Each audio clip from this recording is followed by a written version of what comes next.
Chapter 642. This time, Raccoon Diwu was forced to retreat a few feet. During that time, he tapped the blade more than 100 times. With each tap, the sound of thunder could be heard from somewhere near the two of them. In the blink of an eye, there were 100 claps of thunder. Raccoon Diwu flicked his finger and tapped on the spring thunder every time. He tapped on the longevity and tapped on the gaps in Su Fengnian's qi circulation. As long as there was a trace, Raccoon Diwu would be able to seize the opportunity.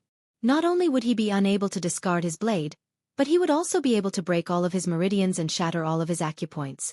What made Raccoon Diwu shocked was that the young man in front of him was not only unconventional in the way of the sword, his blade was even more ferocious. The crucial point was that his qi circulation was abundant to an unimaginable degree. Raccoon Diwu, who was a late bloomer, admitted that at the young man's age, his qi circulation was not even half complete. With a flick of his finger, Raccoon Diwu was unable to grasp the slightest flaw. This made Raccoon Diwu furious. He glared and shouted. He no longer blocked the spring thunderblade head-on. Su Fengnian, who had his eyes closed all this time, twisted his wrist. The spring thunder spun in his left palm and slashed at Raccoon Diwu's waist. One life for one life. Su Fengnian dared to do it, but Raccoon Diwu was not willing to do it. Raccoon Diwu's body twisted like a loose coil. However, the punch that had lost most of its sharpness still smashed onto Su Fengnian's head. At the same time, Su Fengnian returned the punch. His body swayed like a bell on Mount Wudong. He did not fall and took the opportunity to step on Raccoon Diwu's chest again. This time, compared to the first time, it was much more ferocious. The purple-clothed mountain master, who had been strolling leisurely, was also kicked to the point that her body became unstable. Su Fengnian, who had his eyes closed, retreated a few steps. He did not suffer any serious injuries. This was all thanks to the golden lotus nurtured by the great yellow courtyard. 108 golden lotuses bloomed at once. 54 golden lotuses withered in an instant. 54 golden lotuses bloomed in an instant. Raccoon Diwu had the mentality of not sitting in the hall.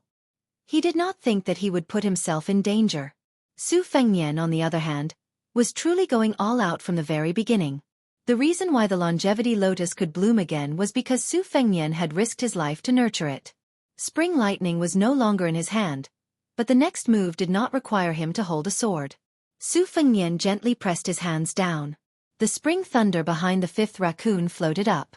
The earth emitted killing intent, winding for 6,000 li. Neither the man nor the spring thunder saber moved, but Raccoon Diwu continued to throw out punches. The scene was absurd. There were some people and some things that were not mentioned, but that did not mean that they had been forgotten. Oftentimes, only things that could be easily spoken of would fade away. Su Fengnian was not the kind of rich and powerful son who was shrewd from the start. He was also not the kind of son of a feudal lord who understood the hardships of others from the start. There was the cultured and refined Chen Jibao, the flattering Chu Lushan, the serious Yuan Zuozong, and so on.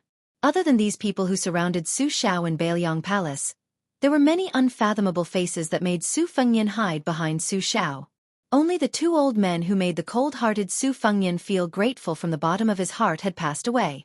Old Huang, who lacked front teeth and loved drinking rice wine, did not have the chance to know how Li Chungang was when he was young. Before leaving the city, Old Huang seemed to have already known that he would not be able to return to the martial emperor city. At that time he talked a lot, including one sentence. "Young master, I, Old Huang, am not as good as other great swordsmen. I only know 9 sword moves. 6 of them were comprehended before I died. In fact, I'm not afraid of death, but I'm afraid that I won't be able to drink rice wine. Otherwise, I'm thinking that I haven't married in this life, so it's a waste for me to come to this world. At that time, I was always afraid that there would be no one to toast at my grave. This time, it's different. Why do I feel that the sword competition is worth it?" At that time, Su Fengnian mentioned it, saying how unlucky it was. Old Huang grinned, missing his front teeth. Su Fengnian was more afraid of death than anyone else. If he died, would he still need the old Su Shao to visit his grave? Li Chungang broke 1,000 armor with one sword move at Guangling River. After that, he escorted Su Fengnian back to Bailiang. On the way, Su Fengnian asked the old man who he had fought the most dangerous battle of his life. At that time, the one-armed old man was sitting in the carriage and scratching his feet. He thought for a while and pointed to his arm. However, he did not say the name of that person. He just smiled and digressed. Young Master Su, remember this old man's words. When you are about to die, don't think about life and death. These two old men who had climbed to the top of Jianghu had gradually been forgotten. It was like every spring festival, when the old talismans were replaced by new peaches on the doors of every household. Su Fengnian slowly opened his eyes. Between the Yin realm and the Yang realm, there was a leisurely exchange of qi. He once saw with his own eyes a celestial being leaving his body in a dream at night on the peak of a mountain. He also once stood between a dragon and a python. He once said that he wanted to slay a dragon and a celestial being. Li Chungang said that when he first picked up a sword, he knew that he would become the world's top swordsman. Su Fengnian used 6 years of his life in exchange for a blade. The great python swallowed the sky. The world was silent, and the stream flowed slowly. The fifth raccoon slowly lowered its head. The tip of a blade was an inch out of its chest. Su Fengnian, with black blood flowing out of his 7 orifices, pulled out the spring thunder saber. He turned the tip of the saber and held the fifth raccoon's neck with one hand. One blade. Another blade. Another blade. Again and again, he repeatedly stabbed the fifth raccoon's body. Chapter 643. As expected of a martial artist at the pinnacle of the Finger Xian realm. Other than the near-fatal strike that pierced through the heart, the fifth raccoon's expression did not change at all in the following strikes. He merely looked down indifferently at the young man who seemed to be possessed by the devil. However, the fifth raccoon's Vajra physique was destroyed by the initial strike. The tricky part was that it was similar to a willow branch bursting with murderous intent. The fifth raccoon's boundless inner energy was unable to gather the scattered qi in a short period of time. It was as if the sword Immortal had carved out several ravines and diverted them. Furthermore, the fifth raccoon's later strikes were all meticulous. They were all aimed at the key acupuncture points, like a river flowing in and diverting the flow, digging a few large wells. Although the fifth raccoon did not show any signs of weakness, he knew that he had truly failed miserably this time. The mountain master of Troop Raising Mountain said hoarsely, "How did the last strike come about?" Su Fengnian looked coldly at the Finger Xian realm expert. He did not say anything and only gave him another strike. This strike was not easy to come by. It was unimaginable to outsiders. He borrowed Li Chuangong's 2 sleeves green snake and sword to open the gate of heaven, borrowed Old Huang's 9 swords, borrowed Dong Tai and the devil Luo Yang from the battle outside Dun Huang, borrowed Dragon Tree Monk's lion's roar in the canyon, and even borrowed dragon slaying in his dream on the mountaintop that night. Everything he had seen with his own eyes was integrated into that strike. When the Longhu celestial master Zhao Shituan visited Bailiang Palace for the first time, he had privately told Su Fengnian his fortune. However, he did not say anything outright. He only said that if His Royal Highness did not meet with a calamity, it would not be a problem for him to live for 60 years. Su Fengnian didn't really believe in these prophecies, but for someone who was most familiar with the pros and cons of going against the flow of the Great Yellow Court, Su Fengnian weighed this knife in his mind. He was afraid that he would lose about 6 years of his lifespan, which was originally 60 years. This made Su Fengnian, who never made a losing deal, think about it and give the fifth raccoon another knife. "You and I both know very well that you can only leave the Ro Ran mountain range alive if you do not kill me. That's because 800 armored soldiers have already ascended the mountain. Even if you are possessed by a sword Immortal, you will not be able to slay the Ro Ran garrison's constant stream of 6,000 cavalry. I'm afraid this is also the reason why you haven't taken my life yet." Su Fengnian grinned and poked another vital acupuncture point on the purple-clothed man. The fifth raccoon, who was being held by the neck, was really powerful. Even in such a situation, he still looked like an expert who was sure to win. This kind of determination was really creepy. Blood dripped from the corner of the fifth raccoon's mouth. With a calm expression he said, "I can promise you that I will not take revenge today. Once you leave the Ro Ran mountain range, I will send people to hunt you down."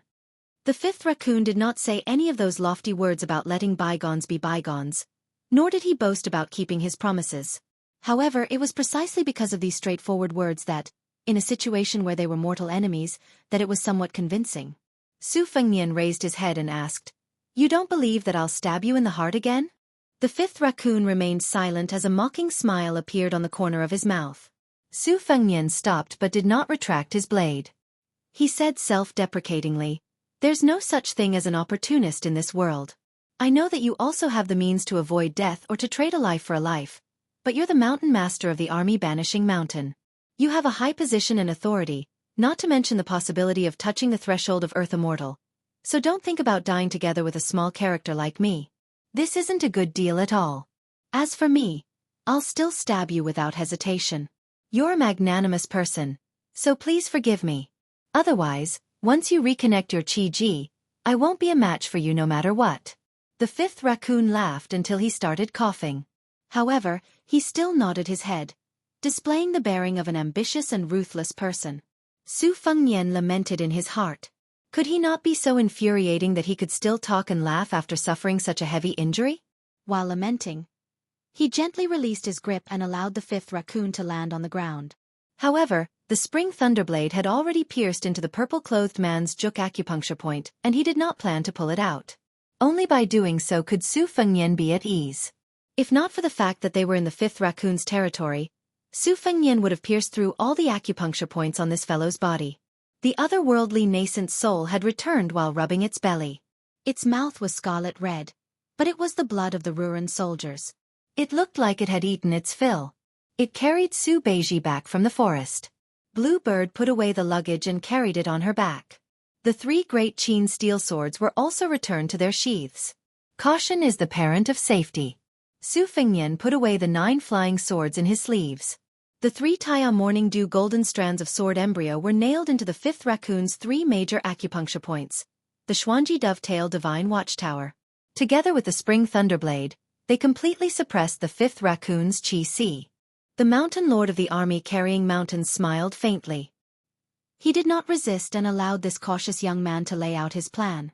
The more composed the fifth raccoon, whose luxurious purple clothes were in tatters, was, the more cautious Su Fengnian became.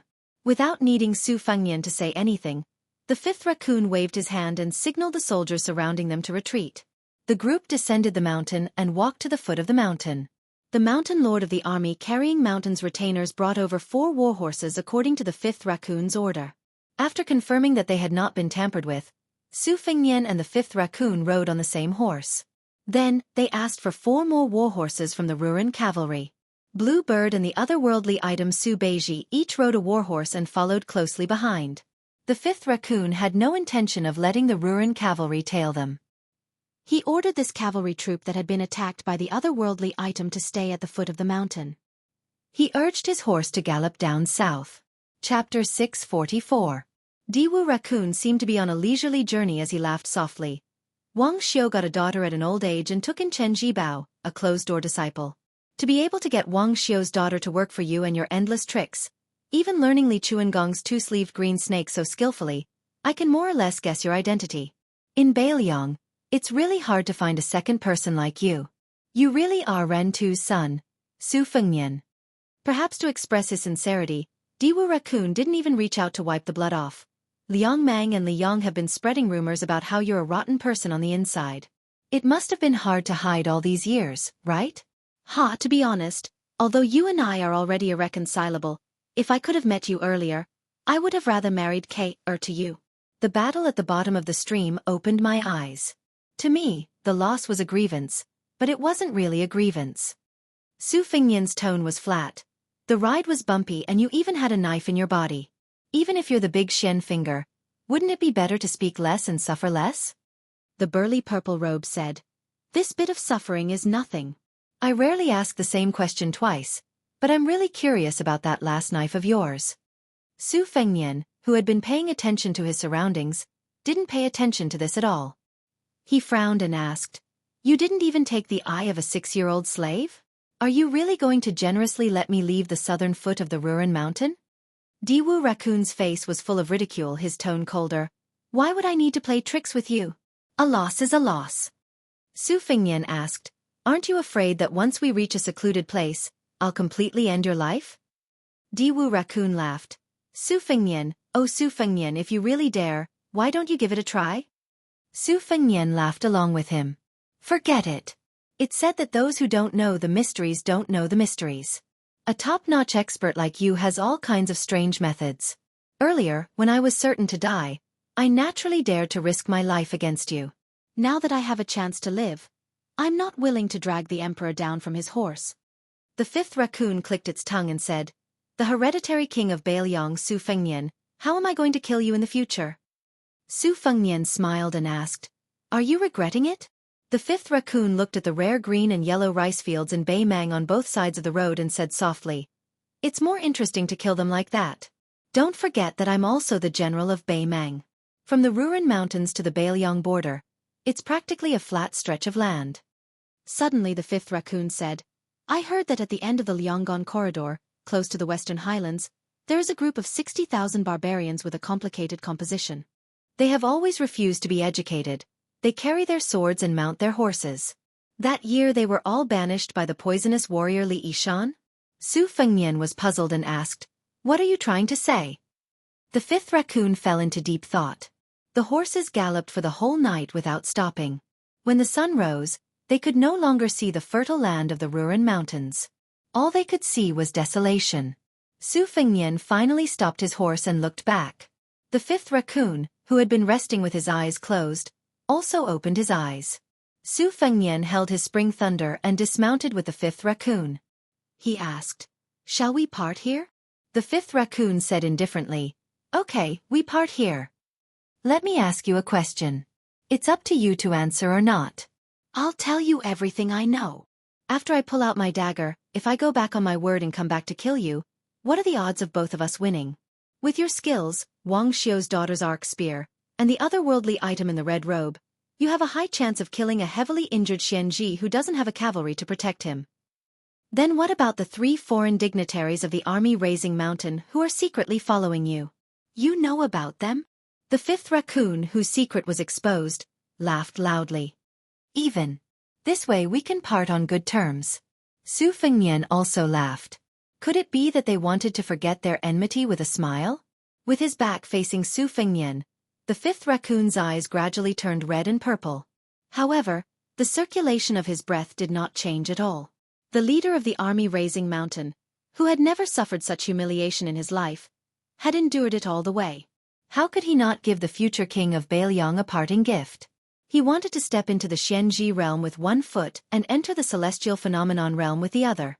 Compared to the head of the future king of Bailiang, the legacy of the fake realm was not that unacceptable. The 3 foreign dignitaries who were following him were nothing more than a smokescreen to make everyone look happy on the surface. The fifth raccoon was waiting for the moment when Su Fengnian pulled out his dagger to take a breath. As expected, Su Fengnian slowly pulled out his spring thunder. As soon as the spring thunder left his body, without waiting for Su Fengnian to retrieve the 3 flying swords, the Taya Morning Dew golden strands took the initiative to explode out of his body.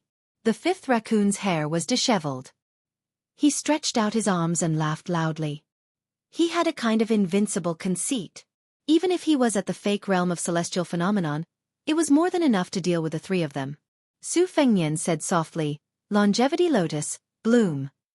In the blink of an eye, the fifth raccoon's purple eyes turned golden. Thunder suddenly roared between heaven and earth. Dark clouds covered the sky. The fifth raccoon's chi was turbulent. He was completely out of control. He could only slowly and stiffly turn his head with difficulty. "Give me another incense stick's time." The leader of the army raising mountain could temporarily transcend mortality and become a fake realm of earth immortal. Su Fengnian smiled sinisterly as he walked forward. The spring thunder blade slashed at the fifth raccoon's neck. He slowly cut off the head. The red-robed otherworldly item had already floated behind the fifth raccoon. It bit the neck of the headless man in purple and frantically absorbed his cultivation. Su Fengnian cut off the head. It was a relief. "What's the big deal about the fake realm of celestial phenomenon? I'll shrink my big yellow lotus into a longevity seed and implant it in one of your acupuncture points. I'll decide when the flower will bloom. Isn't this directly sending you to the fake realm of Earth Immortal? Isn't this a great gift?"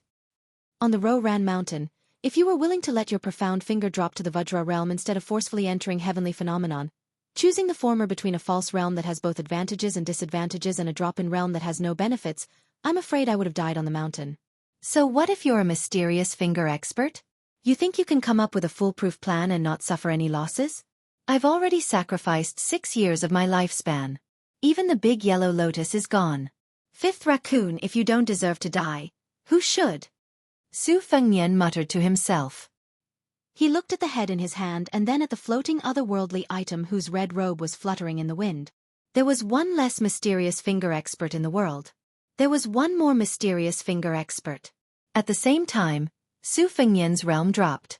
However, he did not drop from the initial stage of Great Vajra to the second stage.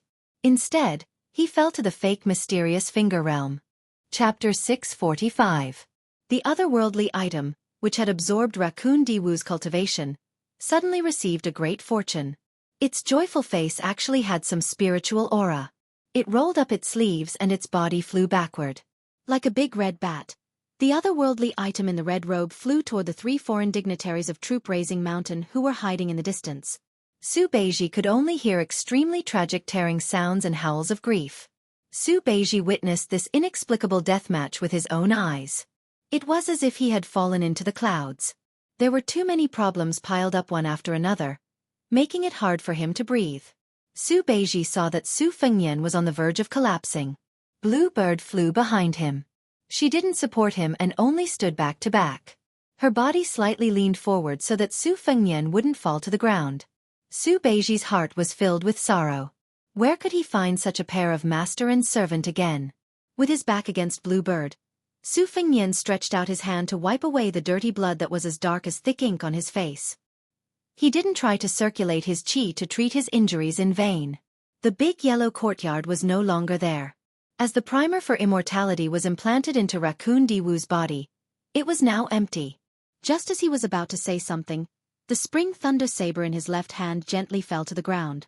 Before Su Fengnian fainted, he still couldn't tell Blue Bird to be careful of that otherworldly item. He didn't know how much time had passed. Su Fengnian was half asleep and half awake. In a trance, he only felt that he was in a small pond filled with lotuses. Unfortunately, they were only withered old lotuses. Otherwise, looking at the purple and golden petals on the lotus leaves and the pond full of blooming lotuses, it would definitely be a pleasant sight. Only then did Su Fengnian remember that it was autumn. He only knew that he was in the lotus pond, but he did not know whether he was sitting cross-legged in the water or floating on top of the pond.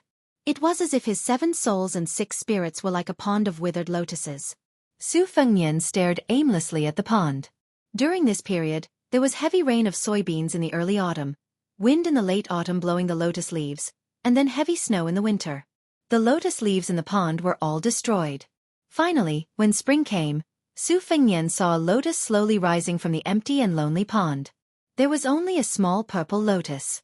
Although it was only a small flower bone and was far from budding, Su Fengnian was sincerely happy. He remembered the joy of hanging a new peach talisman when he was young. When he first entered Bailiang, the Ministry of Revenue and the Imperial Clan Office pushed each other to the side. They were not even willing to spend tens of thousands of taels of silver as a token.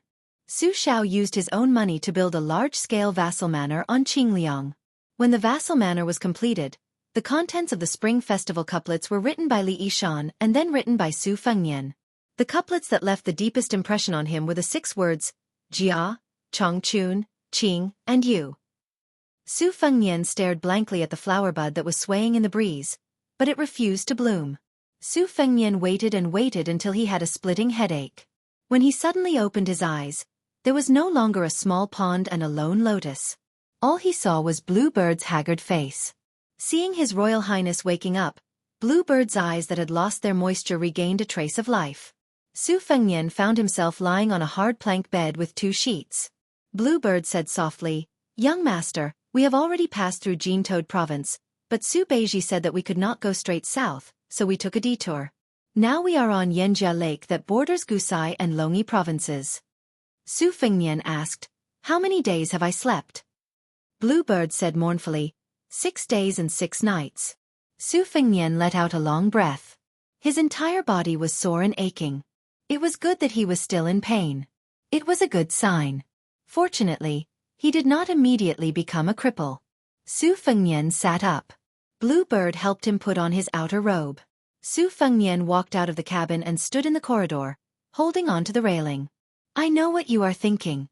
Are you blaming yourself for causing me to provoke the 5th raccoon? Actually, there is no need for that. It's like a person who has never had a small illness or disaster. If he really gets sick, he probably won't be able to get through it after just one time. It's not as long as those fellows who often get sick all year round.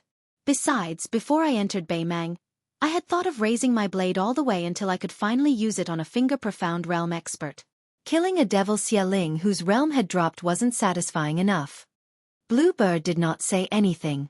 Su Fengnian also knew that he was good at being harsh and sarcastic. Comforting others was really lame. He smiled and said, "Let me tell you a piece of good news. I am now at the finger-profound realm." Bluebird's hand, which had been carefully preparing to support Su Fengnian's frail body, trembled. Once one entered the finger-profound realm, it often meant that one would never be able to comprehend the true profound realm for the rest of their lives. One could fish up the moon with a bamboo basket in the finger-profound realm, but the finger-profound realm was like drawing water with a bamboo basket in the finger-profound realm. Chapter 646. Su Fengnian was too lazy to report only the good news and not the bad news. He said honestly, "Logically speaking, I have the Great Yellow Court and the favor of the Dragon Tree Monk. I have already entered the path of the Great Vajra. Losing the Great Yellow Court is the same as losing the Great Vajra. It is more accurate to say that rising in level is falling in level. The disadvantage of false level is that it is extremely difficult to go from false level to true level. But we have to be content with what we have. What's wrong with a fake realm? In any case, it's still a fake realm of the profound realm. Even that awe-inspiring Prime Minister Zhao Danping in the capital hasn't reached this realm yet. If the Great Yellow Court is gone, I think it might be possible to rise again. Rank 1 has 4 levels. Buddhism's Vajra invincibility, Taoism's longevity, Confucianism's resonance of heaven and earth, and then there is the land Immortal. For normal martial artists, the 4 levels are ascending in order. There are few freaks who can jump out of the level. The people of the 3 religions are much less restrained and do not like to call themselves demigods. Whether it is a rise in level or a fall in level, I have found a path. Even if it is a wrong path, I want to walk it to the end and see what the end is like." Taking 10,000 steps back, Su Xiao is just a second-grade martial artist who can't be put on the stage. Some time ago, I had an argument with Su Beiji, and neither of us was convinced. In fact, in my heart I also think that what he said is right. One has to rely on strategy to be the Prince of Northern Liang. Since he does not have the ability to go to the 2 palaces and take the heads, there is not much meaning. Su Beiji was standing not far away. He smiled bitterly and said, "To be honest, I think you are right. There is no harm in having more skills." Su Fengnian asked, "Are we going this way?" Su Beiji said in a low voice, "Yanjia Lake Navy. The general is my grandfather's trusted disciple. I was going to Beiliang alone and had to pass through here." Su Fengnian smiled and said, "Yanjia Lake Navy. This is the Beimang Empress plan for the south in the future." In the confrontation between the north and south, it has always been about guarding the river, guarding the Huai, and guarding the Jiang River. 2 of them have to do with the navy.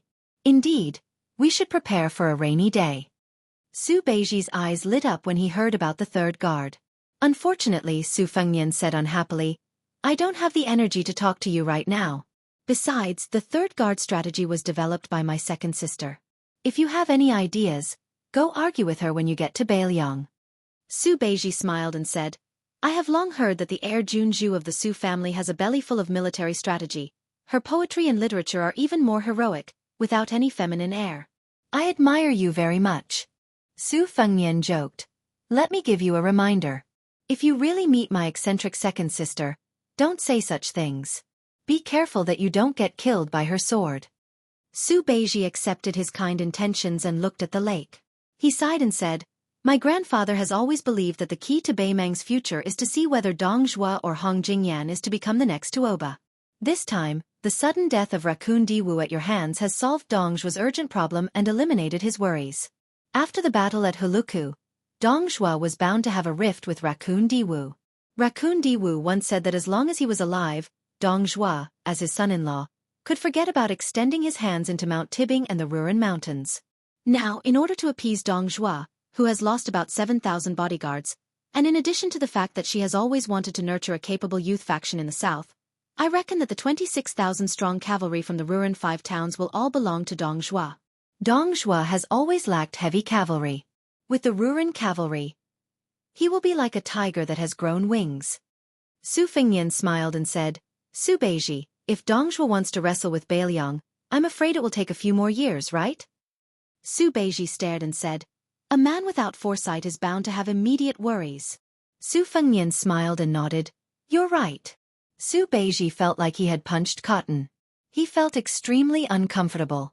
He snorted coldly, turned around, and returned to the cabin to continue reading history. Su Fengnian leaned on the railing and saw an old-fashioned golden face staring at him. Su Fengnian extended his hand and knocked on its forehead. He smiled and said, at least you still have some conscience. You didn't burn the bridge after crossing the river, nor did you add insult to injury. The otherworldly item stuck to the wall of the warship grinned. Such a lively and human-like expression gave Su Fengnian a fright. Su Fengnian asked, since you didn't leave, it means that I'm still a decent nourishing ingredient. There's still potential to be discovered? Good, good. By the way, do you really want to go to Beiliang with me? The Yuanying of the otherworldly item, who had reached the peak of the arcane finger realm, nodded stiffly. Su Fengnian smiled and said, I've been scheming against Raccoon Diwu. It's called evil people will be dealt with by evil people. But we're different. We're both straightforward people. Let me tell you something. As long as you escort me back to Beiliang, I'll give you the Great Qin Dynasty's green python armor. From now on, you can treat Beiliang Palace as your new nest. What do you think? The otherworldly item that had yet to speak seemed to want to use the Ksitigarbha Bodhisattva to change its happy appearance. Su Fengnian stopped it and laughed. Don't turn around. It's daytime and it's scary. It's fine as long as I know the answer. The four-armed otherworldly item leisurely slid down the hull of the warship. Its vermilion robe disappeared in the lake. Su Fengnian turned around and leaned on the railing. He saw Blue Bird's gloomy face. Obviously, she was jealous of the otherworldly item. Su Fengnian almost wanted to laugh out loud. However, he knew that she was shy, so he didn't expose her. He held back his laughter and asked, have you collected Raccoon Diwu's head? Blue Bird nodded. Su Fengnian stretched his body. This trip to Bai Mang was a bit miserable. We were chased from time to time, but we also gained a lot. This warship, which was as large as the Spring God Lake's Yellow Dragon warship, slowly sailed to the southern end of Xianxia Lake. 3 days later at night, a young man with a head full of white hair stood at the bow of the warship. Su Beiji sighed in the distance. Blue Bird was sitting in the cabin. There was a Xana spear lying on the table. The young master had just turned 20, but his hair was already as white as snow. Although Su Fengnian hadn't looked at himself in the bronze mirror, he knew that he had changed. However, for the past 3 days, his expression was normal and his heart was as calm as still water. His black hair had turned white. This should be the after-effects of losing the Great Yellow Courtyard and killing the fake celestial fifth raccoon. It looked a bit strange, but compared to losing 6 years of his lifespan, it didn't hurt at all. He had even joked with Blue Bird that he could always get it back. If he couldn't get it back, he wouldn't have to worry about becoming the king of Beiliang in the future.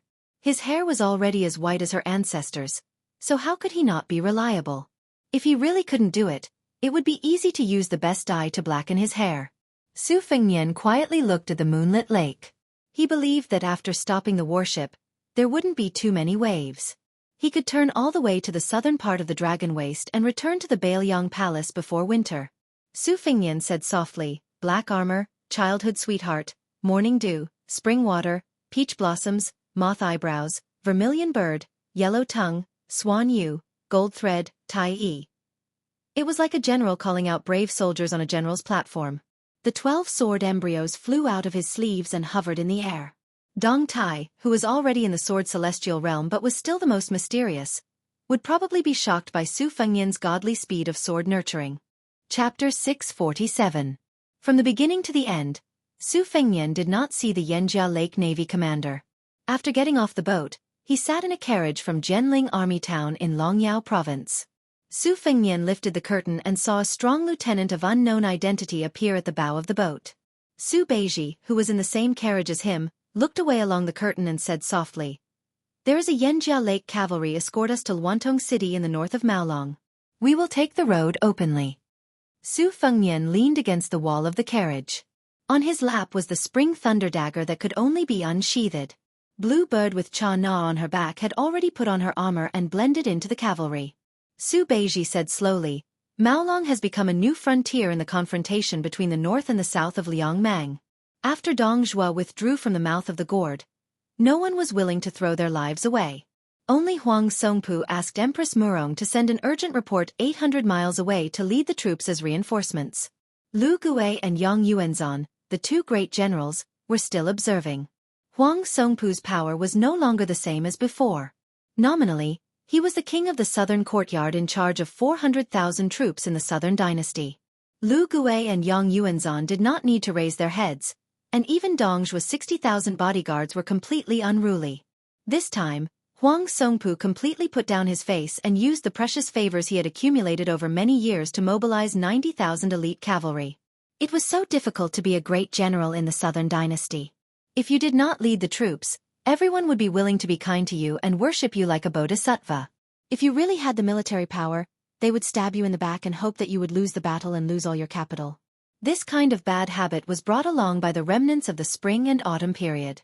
In recent years, there has been a saying in the imperial tent that the southerners cannot be generals. If not for Empress Murong's suppression, and Lu Gui and Yang Yuanzhan did not want the northerners to interfere with the southern affairs, they would have sent secret reports.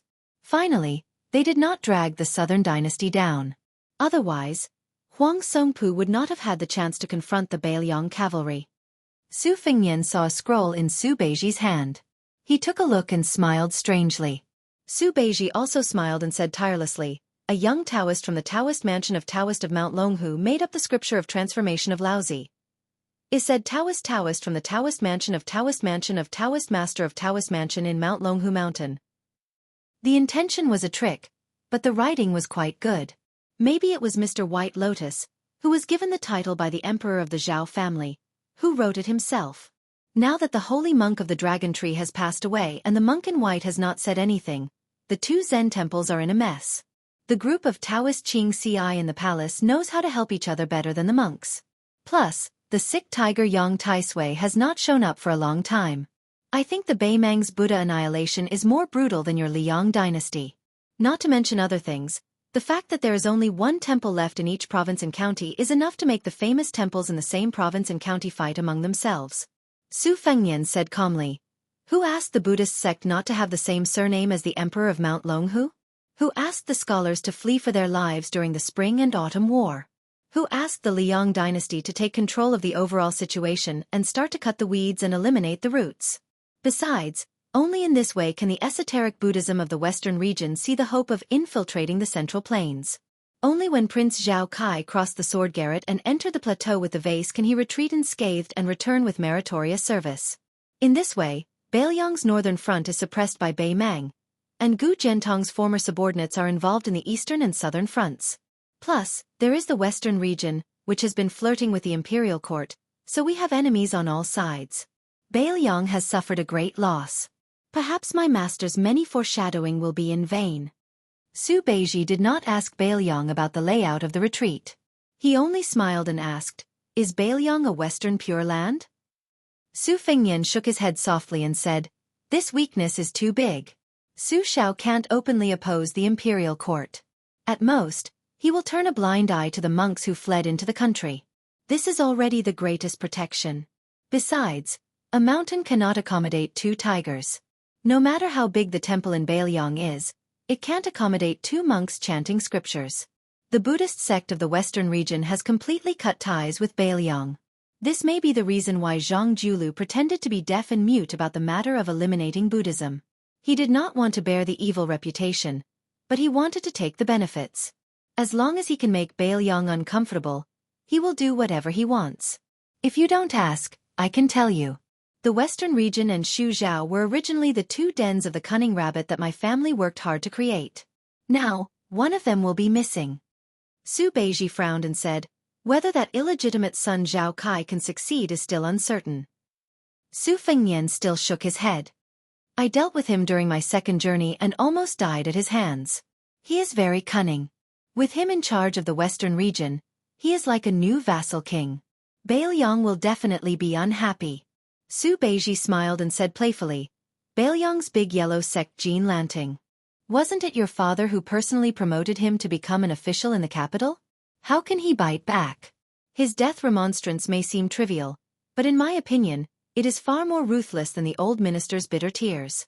Although he no longer has an official position, he has amazed the people in the imperial court with a single brilliant feat. Everyone in the court praises him, and some people even call him Jin Qing Tian.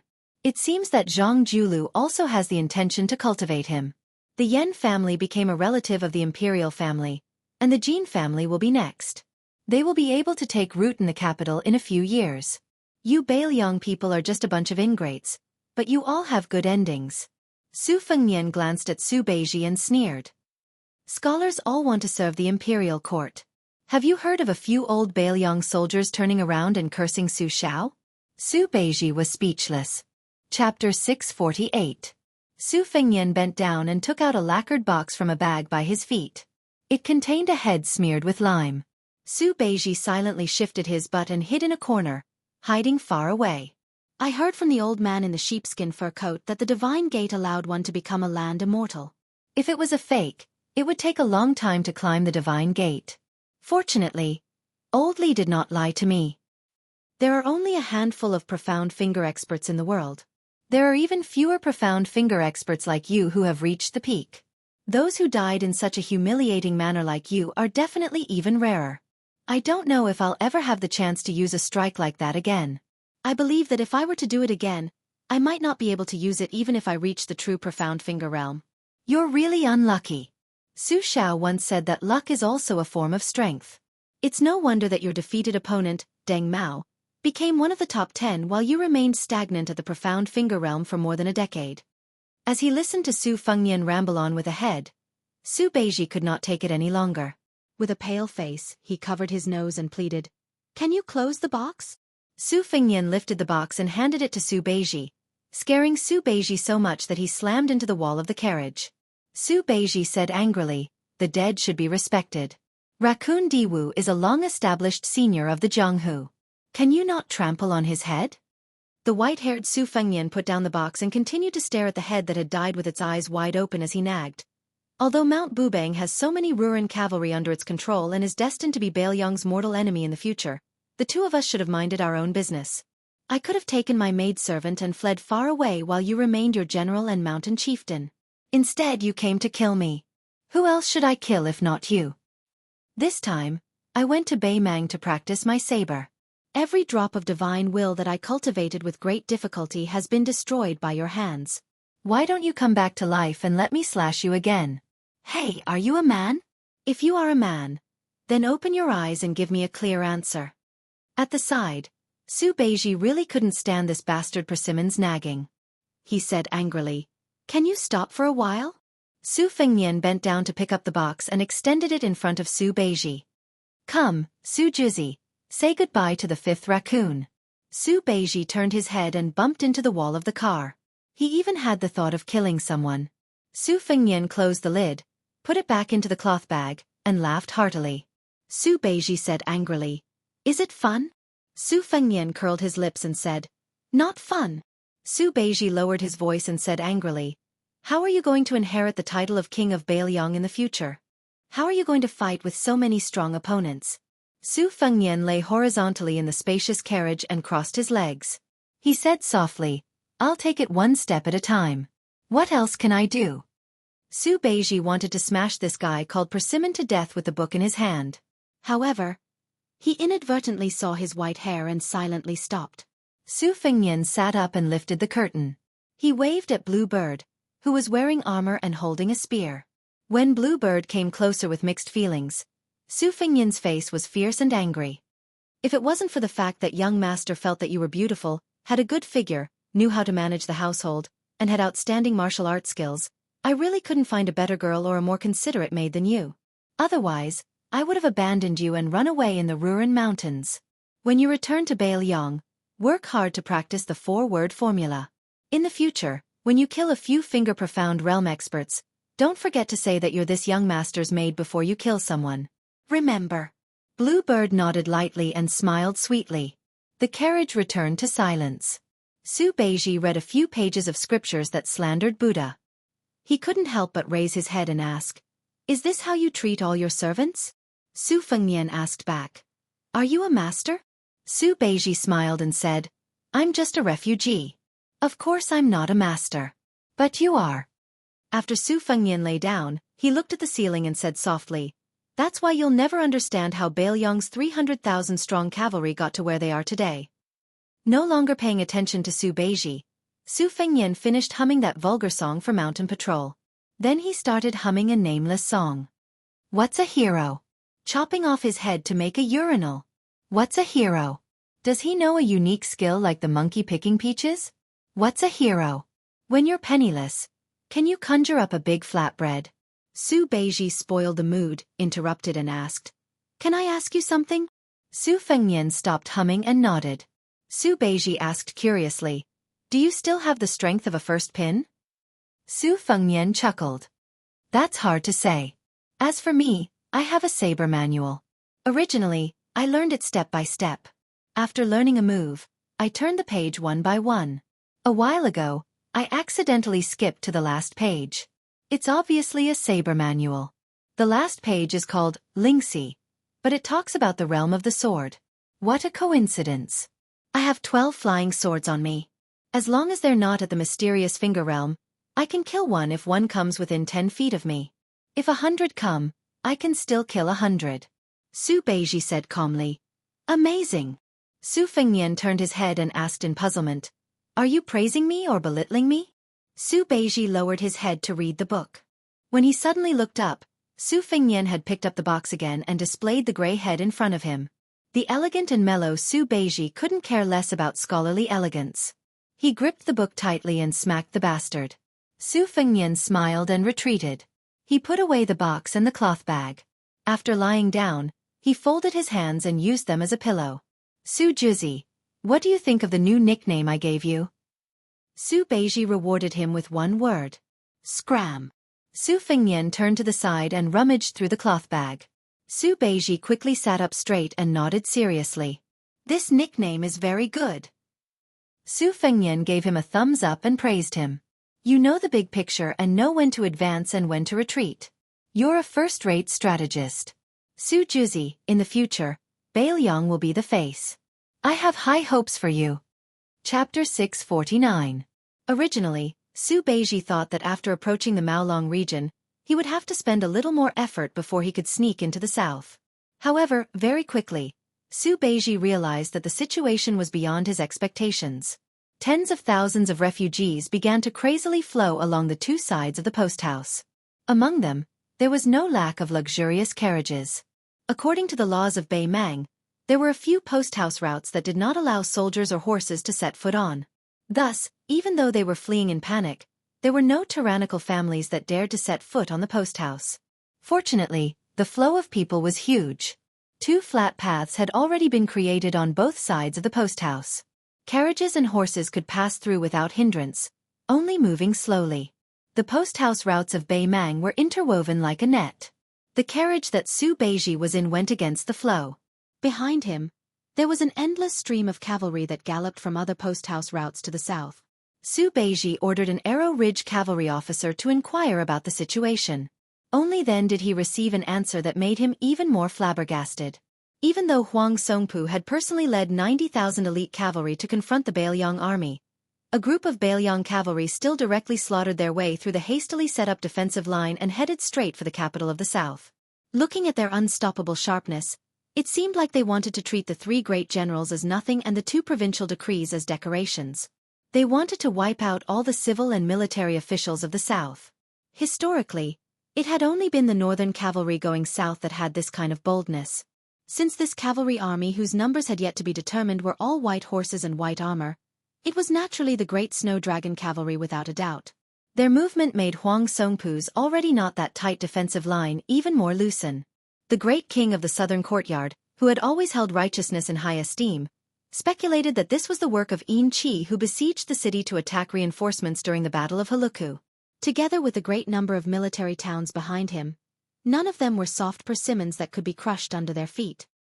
He only transferred out 20,000 light cavalry to chase after them, even strictly ordering them not to take the initiative to attack, placing more of his attention on building the defensive line and keeping a close eye on the remaining Bailiang cavalry.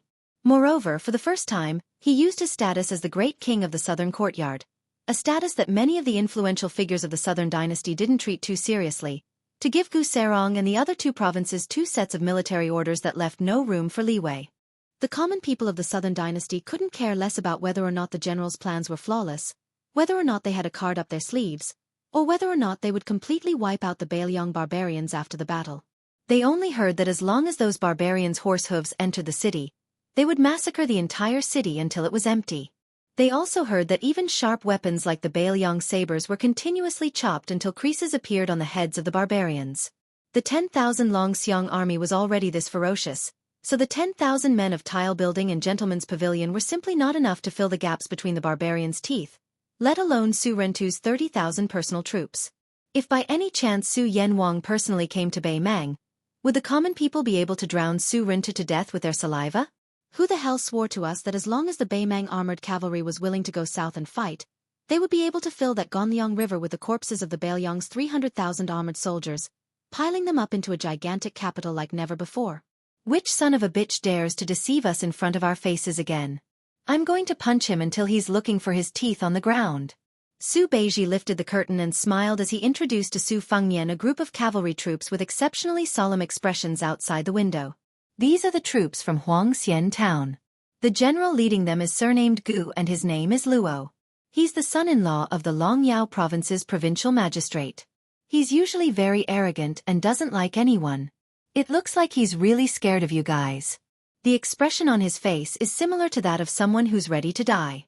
In the past few years, whenever the Baelyong army was mentioned, they would look askance and pout. Su Fengnian said flatly, "Foolish arrogance." Su Beiji laughed out loud and said, "Are you talking about me?" Su Fengnian frowned and said, "When you're in Baelyong, don't always talk about how your Baelyong is like.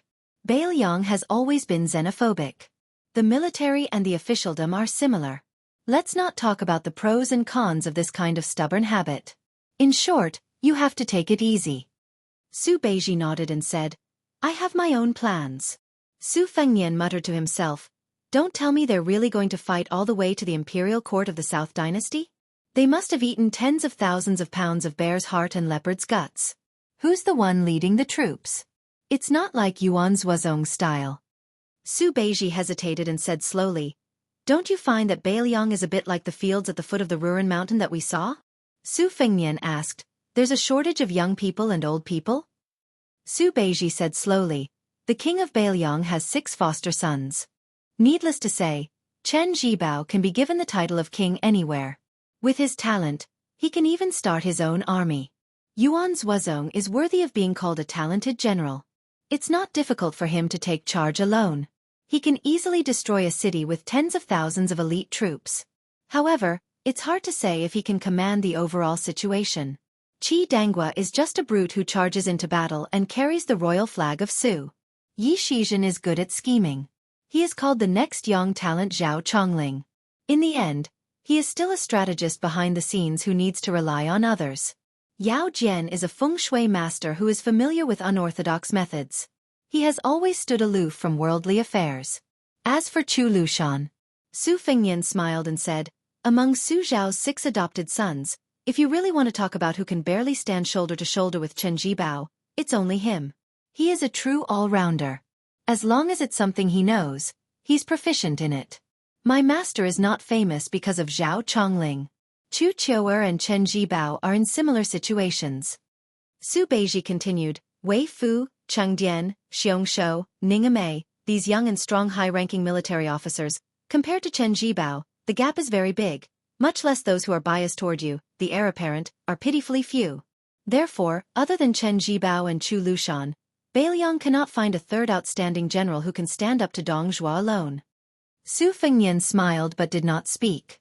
Su Beiji asked, "Is there someone else hiding?" Su Fengnian laughed and said, "Have you forgotten my second sister?" Su Beiji said doubtfully, "You also know that talking on paper and personally leading troops are 2 different things." Su Fengnian's expression changed dramatically. He clenched his fists because he knew who was leading the Great Snow Dragon Cavalry to Nanjing. Su Beiji immediately guessed the truth. He said bitterly, "If she can return to Baelyong alive, I will be convinced." Su Fengnian exhaled deeply. His brows relaxed. He closed his eyes and leaned against the wall of the carriage. He said with a smile, "Then you can be convinced now. My second sister had memorized all of Beimang's military towns, villages, and post stations before the age of 14. Su Beiji thought carefully in his heart and then shook his head hard. After a long time he asked, "Why?" Su Fengnian rubbed his face and said softly, "When she was young she made a bet with my eldest sister. Second sister said that she would lead troops to Nanjing before the age of 30. Their bets are a book on the art of war and a box of rouge." Su Beiji snorted coldly. How can military matters be trifled with? The rout of the Longxiang army was clearly calculated by a military expert. Using losses to gain momentum can be seen as buying time for you. What is your second sister? Su Fengnian teased. If you have the guts, the next time you see her, ask her yourself. I don't dare anyway. Su Beiji was stunned. You even dared to go to Ruoshui and kill the fifth raccoon, but you don't dare to see your second sister? Su Fengnian sighed. He had a headache. When he was practicing the knife, he didn't talk to her when he saw her. This time, he went in a big circle in Beimang. Wouldn't she chase after him with a sword? The cavalry went deep into the hinterland like a butcher dismembering an ox. They bypassed many military towns and tore a perfect curve in Beimang's territory at the fastest speed. Their speed was fast, their strength was great, and their goal was clear. They all exceeded the limits of everyone's imagination in Beimang. The cavalry at the front didn't wear a helmet. In the young woman's field of vision, the majestic silhouette of Beimang's largest city already appeared. The eyes of the 9,000 light cavalry behind her were filled with crazed and burning worship. They never knew that war could be fought like this. It was like a big man strolling about in his own home. When he encountered a disobedient child who didn't have the strength to retaliate, he would fiercely smack him with a chestnut. Every time they came into contact, it was just like she said, where and when they would cross swords with many troops. It was because they bypassed all of the tough bones. With the great snow dragon cavalry's military strength, dealing with them was as easy as blowing off dust.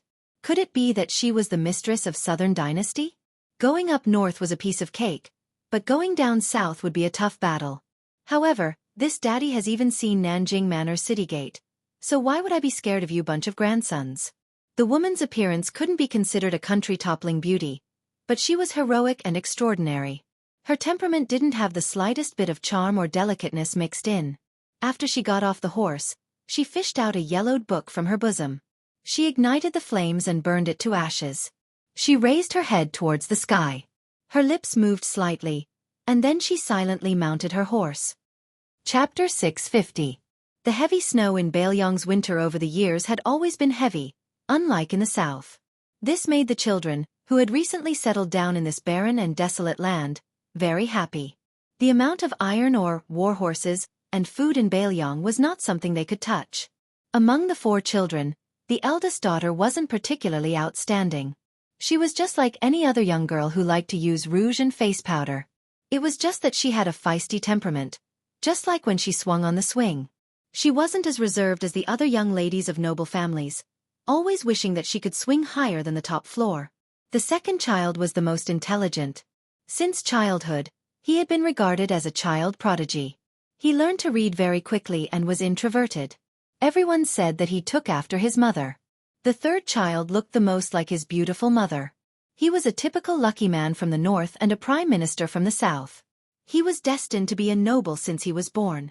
Perhaps this family's descendants had used up all their luck on the first 3 children, so the fourth child, who was born and raised in Baelyong, was a little pitiful. Just like the land in his hometown, he had never cried since he came out of his mother's womb. After he could walk, he was simple and naive. He was yellow and skinny, and there were often 2 lines of snot hanging from his nose, mixed with saliva. The servants in the mansion also thought that the mistress died because of him. In private, they liked the first 3 young masters from the bottom of their hearts. Only the fourth child, who was extraordinarily strong, disliked him. Some brave young servants would fiercely bully him when there was no one around. Anyway, the little boy was like copper tendons and iron bones, so he was not afraid of being pinched. Even if he was slapped a few times, it would not be a big deal as long as he was not seen by the housekeepers and gatekeepers. The 12-year-old Su Weisheng's study was spotless and orderly. There were no superfluous decorations, except for the 4 treasures of the study and the vast number of books that included the 100 schools of thought. Every book on the bookshelf was meticulously circled with a red pen. Today, she was writing the character Yong meticulously. As the second commandery princess of Bailiang Palace, she was known to be good at everything except calligraphy. This made Su Weisheng, who was always eager to outdo others, go to a dead end and swear to write a satisfactory regular script. It was okay if he couldn't beat his brother, but how could he lose to her? She had long been familiar with the true meaning of calligraphy. She didn't need others to teach her how to write. She knew very well how to write with a straight brush and a side brush to the point of perfection. However, when it came to her to write, it was always twisted like an earthworm. This made Su Weisheng, who had written more than 3,000 characters this autumn, a little annoyed. A handsome boy with red lips and white teeth carried a corpse that was smaller than him into the study. Su Weisheng raised the corner of his eyes slightly and ignored him. The luxuriously dressed child put down the corpse and laughed. "Huang Manor, we're here." The corpse lying on the ground immediately stood up after hearing the voice. He grinned foolishly, with two snot drooling and a lot of saliva hanging from his nose. This pair of brothers was Su Fengnian and Su Longxiang. Huang Manor liked to be dragged by his brother. He also liked to be thrown into the snow by his brother on a snowy day. His whole head was cold and very comfortable.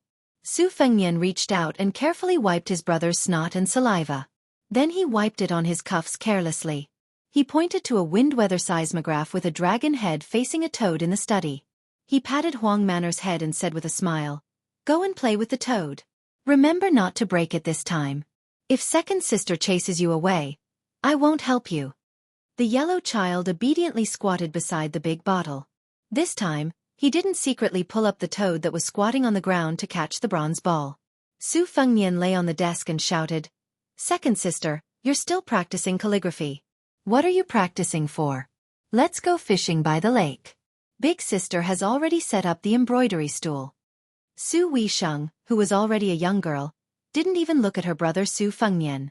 Su Fengnian scratched his head and said helplessly, "You really don't want to go?" Su Weisheng said impatiently, "Write another 60 Yong characters.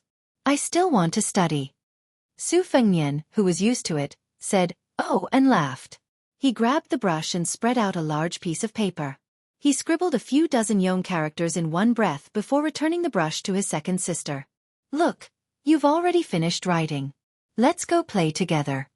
Su Weisheng glared angrily. The little heir of Bailiang Palace whistled and didn't care at all. Su Weisheng put down the brush and said coldly, "Just half an hour." Su Fengnian smiled and said, "Okay." The three siblings walked out of the study together. Huang Man was naturally dragged out by his brother. Su Fengnian asked, "Second sister, when is it going to snow?" Su Weisheng frowned and said, "The frost has just started. It's not even the beginning of winter yet. Besides, it might snow a few days after the light snow this year." Su Fengnian made a face and said, "Second sister, you're so smart. Why don't you just let the heavens snow earlier?" Su Weisheng reached out and pinched the little heir's ear hard. This year, Bailiang's first snow really did come 3 days after the light snow. The two young ladies and the two younger brothers were having a snowball fight. Su Fengnian had to persuade his second sister to come out of the study and play with her. Of course, he and his second sister were on one side, while his eldest sister, Su Jihu, and his younger brother, Huang Man were on the other side. Because the terrifyingly strong Huang Man had told her brother that he was only allowed to make snowballs and not throw them. In addition, under the command of his second sister, Su Weisheng, Su Fengnian played in a very methodical manner. The isolated and helpless Su Jihu was naturally smashed many times. However, after surrendering, she secretly stuffed a snowball into Su Fengnian's collar and was satisfied. Su Fengnian grimaced and took out a snowball from his clothes as he said to his second sister, "How about we go to Tide Listening Pavilion to enjoy the scenery?" Su Weisheng refused without hesitation. "No, I want to study." Su Jihu helped her brother take out a snowball and said with a smile, "It's enough for a girl to marry a good husband. You've read so many military books. Don't tell me you still want to be a general?" Su Weisheng glanced at this older sister who had been an enemy since they were young. She couldn't be bothered to speak and turned to leave. Su Jihu made a face at her younger sister's back. Su Weisheng seemed to have eyes on the back of her head. She paused and turned her head to say coldly, "How many more years do you think Su Fengnian will be able to play?" Su Jihu furrowed her beautiful brows. She put her hands on her hips and asked, "How do you know?" Su Fengnian sensed that something was amiss and knew that they would be implicated if they stayed any longer. He pulled Huang Man'er and hurriedly left the battlefield. Afterwards, he found out that his two sisters had made a bet. That year, the snow in Bailiang was exceptionally heavy. The young heir almost thought that the heavens were an old farmer who raised geese. Otherwise, why would there be so much goose-feather snow? Su Fengnian was led by a man in a black robe into the military town of Maolong in a carriage. The taciturn man was the coachman himself. Maolong, who was patrolling the city, saw the man's token and stood still solemnly. The general's token. Bailiang was huge, and there were 300,000 cavalrymen, but there were only 9 tokens in total. The 6 adopted sons of the general each had 1 token. The other 3 tokens were in the hands of someone else. Su Fengnian recognized the general's token and the coachman's identity. He only had 1 title. Ugly. He was one of Su Zhao's men of sacrifice from Earth Branch. In the Battle of the Concubine's Tomb, Yuan Zuozong was not the only one who survived. This man of sacrifice also survived. The number of people he killed was not much less than White Bear Yuan Zuozong. Su Fengnian did not reveal his identity as the heir and went to the general's mansion in Maolong. He just chose a secluded inn to stay in. The innkeeper had already fled for his life. However, with Blue Bird by his side, Su Fengnian did not have to do anything. Everything was comfortable. Su Fengnian said that he would stay here for a few more days. Ugly naturally had no objection. When this cold-hearted man of sacrifice first saw His Royal Highness, he also had a fleeting moment of absent-mindedness. When he wrote the 4 words in the secret letter, his hand trembled slightly. The heir's hair turned white. After waiting for 3 days, Su Fengnian left the city and went south. The carriage had not yet arrived at Gujuan town. Waves of iron hooves shook the earth. No less than 5,000 white horses rushed over like a line of snow. Su Fengnian walked out of the carriage with a wry smile and met the cavalry behind him. The first horse galloped and then slowed down. The woman rode the horse to a dozen steps away from Su Fengnian and looked down at him coldly. She originally had too many words of reprimand hidden in her mind, to the extent where she even wanted to give him a few horse whips, and then tie him up and bring him to northern Liang. However, when she saw the exceptionally unfamiliar scene in front of her, the lips of this heroic woman who could enter northern Mang as if there was no one around her trembled, unable to utter a single word. Su Fengnian wanted to say something but stopped. She raised the whip and pointed at Su Fengnian. She said angrily, "Su Fengnian, if you have the ability, die in Bei Mang." She turned the horse around and galloped out. After she turned her back to the white-haired man, her vision blurred. She covered her heart with one hand. Su Fengnian stood in the same place. He looked up at the sky and reached out to block the dazzling sunlight. The snow cavalry came in a hurry and left in a hurry. Su Fengnian was about to return to the carriage when a barefoot youth in black clothes fell from the sky with a loud crash, creating a huge crater. Su Beiji, who had walked out of the carriage and stood beside the horse, opened his mouth wide. The black-clothed youth originally had a silly smile on his face, but when he looked at his older brother, he suddenly burst into tears. Then, he let out a roar towards the north. Su Beiji covered his ears but couldn't bear it. The 2 horses even bled from their 7 orifices and died on the spot. If Su Beiji didn't have the ugly death warrior holding his arm, he wouldn't have ended up any better.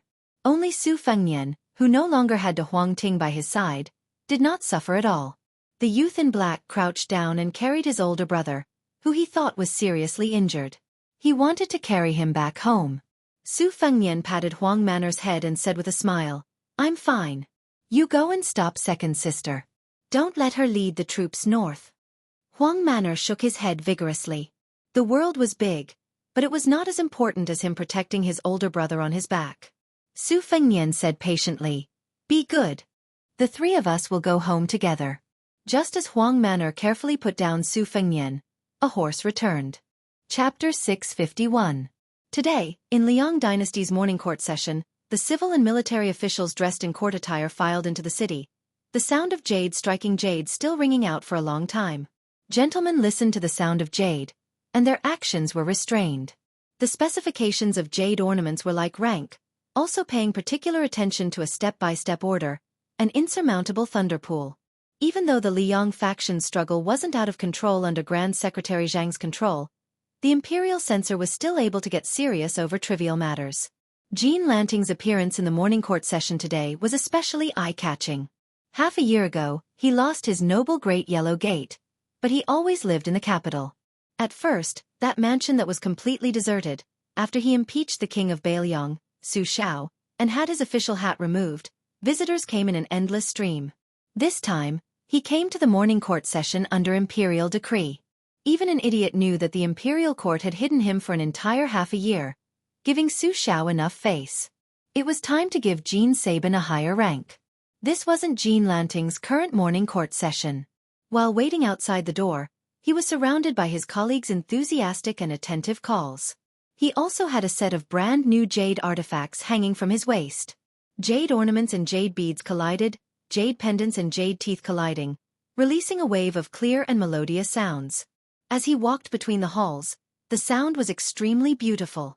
Apart from Jean Lanting, who was the most eye-catching figure, there was another person at Great General Gu Jiantong's side who had hurried back to the capital from the northern border, who was similarly eye-catching.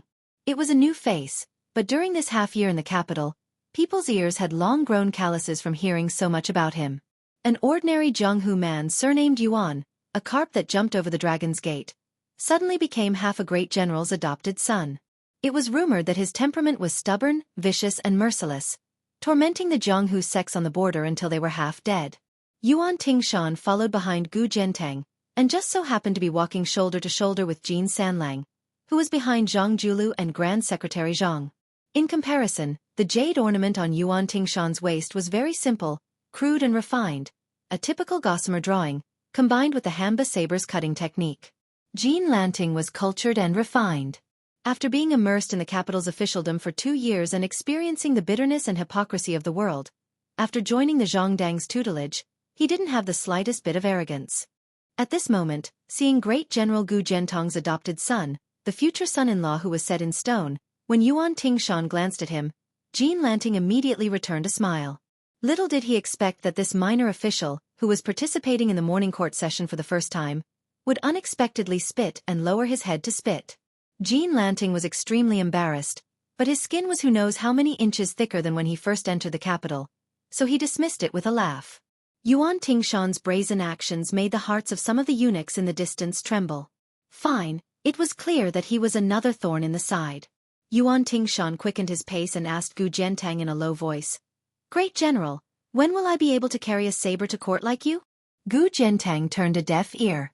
Zhang Julu shot a glance at this young martial artist, who had been heard of in half of the capital before even seeing his face. He seemed to find it amusing and laughed. Yuan Tingshan still wanted to nag, but Gu Jiantang said coldly, "If you say another word, you'll get lost from the capital." Yuan Tingshan chuckled and said, "I won't say any more, I won't say any more." Jean Lanting cussed silently in his heart. "You brat, you've already said 6 words. However, Great General Gu, who had firmly controlled the Ministry of War for more than a decade, didn't care about this kind of slippery behavior. This made Jean Lanting immediately have a higher opinion of this person surnamed Yuan. Gu Jiantang and Zhang Julu both looked at a corner in the distance at almost the same time. Jean Lanting was stunned for a moment. He wore the red python robes of a great eunuch, and stood there quietly like a red cat that had been hunting mice in the palace all year round. Yuan Tingshan clicked his tongue. An expert. Jean Lanting only glanced at him from a distance and didn't dare look again. He quickly lowered his head, afraid that this notorious eunuch would remember his appearance. There was no wall in the world that didn't have a crack. Presently, there was news from the palace that this powerful eunuch, the head of the court's 100,000 eunuchs, still held a revered position. He was no longer as unmoving as he had been for more than a decade. This was because a young eunuch who had entered the palace at a young age had been chosen by Empress Zhao Ji. Together with a few servants, he could be said to have interacted with the emperor day and night. His name was Tonglu, and he had only recently been bestowed the surname of Song by the emperor. Song Tonglu came from the Directorate of Credentials of the 12 Directorates. His background was clean, and his master was the head eunuch of the Internal Affairs Bureau. For many years, he was one of the few eunuchs who could walk side by side with Han Diaoxi in the palace. Song Tonglu had never made a mistake in the matter of imperial edicts. He was kind to others and had a gentle personality. Other than the difference between his position and Han Diaoxi's, his personality was also the complete opposite. At this sensitive time when several princes in the capital were about to be made kings, the emperor was close to Song Tonglu, who had been promoted by the empress, and was estranged from Han Diaoxi, who was close to Prince Zhao Kai. This undoubtedly made the powerful officials and nobles smell a trace of blood. The number of people who wanted Han Diaoxi dead was no less than the number of officials who wanted Su Xiao to fall from power. Some of the officials in the capital who had quietly placed their bets on the princes were secretly glad that they hadn't wasted their energy on Zhao Kai, whose background was unclear. For the first time in more than a decade, the red python-robed eunuch who hadn't appeared in court gently turned around and walked without a sound. Han Diaoxi habitually walked in the shadows of the palace walls. It was impossible to see the expression on his clean white face. Chapter 652. Beimang didn't have a capital until Murong Empress usurped the throne. She used 400,000 soldiers and 900,000 people to build the capital. It took 9 years. The king of the northern courtyard, Su Huainan, and the father and son from the central plains, Zhang Rou and Zhang Lu, were responsible for the planning. Immortal Qilin and many geomancy masters also participated in the planning. After the new city was built, the royal family, nobles, and civil and military officials first moved in. Now, there were 30,000 prostitutes in Beimang. It could be seen that the capital of Beimang was magnificent and not inferior to the capital of Liang. It was just that after the capital was established, the empress still followed the ancient system of the 4 seasons of the tent, going out to patrol all 4 seasons. The Northern Mang's Painted Ash Conference, which had been criticized by the Central Plains for a long time, originated from this. This year's autumn tent tiger hunting and deer hunting was pushed back slightly. The influential nobles of the Northern Mang royal court were all talking about it. Many of the older nobles who had the qualifications to participate in the tent hunting in the past, but found excuses not to go, eagerly participated in it without exception. Unfortunately, they were greatly disappointed. In the capital, there was a declining branch of Taoism called Chongqing Taoist Temple. After losing the competition with Tao De sect for the national religion of Beimang, the incense was no longer as prosperous as before. Only a few old pilgrims would come to pray during the 9-yen festival. It was hard to believe that 20 years ago, this place was called the top of Beimang's Taoist temple. Every festival, high officials and nobles would gather together with the common people. It was only because the Immortal in the temple had opened a Taoist temple and Immortals were willing to teach the art of longevity. These years, the Chongqing Temple could only rely on some scholars who were rushing to take the imperial examinations to stay overnight. Perhaps the Chongqing Temple's luck was really at its end. There had never been a scholar who was nominated after staying here. Over time, the 20 or so Taoists in the temple had been living more and more desolate lives. Fortunately, an old scholar came a few days ago and gave them a decent amount of silver. Only then were they able to eat. The old Confucian scholar who rented a dark and gloomy side room had a good conversational style. He often chatted with the old Taoist priests for an entire afternoon. When they were alone, the old Confucian scholar would flip through some of the scriptures that no one had been interested in for many years. He lived a leisurely and peaceful life. One day, a tall, sleepy man came to the Chongqing Taoist temple. He didn't even bat an eyelid as he swept the floor full of fallen leaves. The pilgrim asked twice in a warm voice. The little Taoist boy lazily picked up the broom and pointed to the old Confucian scholar's remote residence. The man walked over with a smile. After passing 2 courtyards, he found the old Confucian scholar sitting in the middle of the courtyard. The man respectfully said from the bottom of his heart, "Jing Yan greets the imperial decree of peace." The old scholar came back to his senses and smiled. He gestured for the newcomer of the chess and sword music school to sit down casually. Hong Jingyan put on a posture of listening attentively. The old Confucian scholar glanced at this proud student who had been deliberately suppressed by him. He said softly, "I know what you're here to ask for. I might as well be frank with you. If I were to shamelessly ask His Majesty for the iron cavalry of the Ruran 5 towns, I could also hand it over to you. However, this would put you at a disadvantage. It would be disadvantageous for you to display your skills in the future. The Ruran 5 towns are surrounded by the covetous Dong army. Even the capital and its surrounding regions are not generals with outstanding military achievements. You can't compare to them. Even if you succeed, how much empty space can you get? That's why I say that this kind of stiff robbery is not as good as a small sharp strike without evil hands. Hong Jingyan asked with a smile. Go directly to the tile-built gentleman's tavern? The old Confucian scholar nodded. Hong Jingyan said with a bitter face. You want me to gather tens of thousands of troops by myself? The old Confucian scholar scolded with a smile. You're as thick-skinned as ever.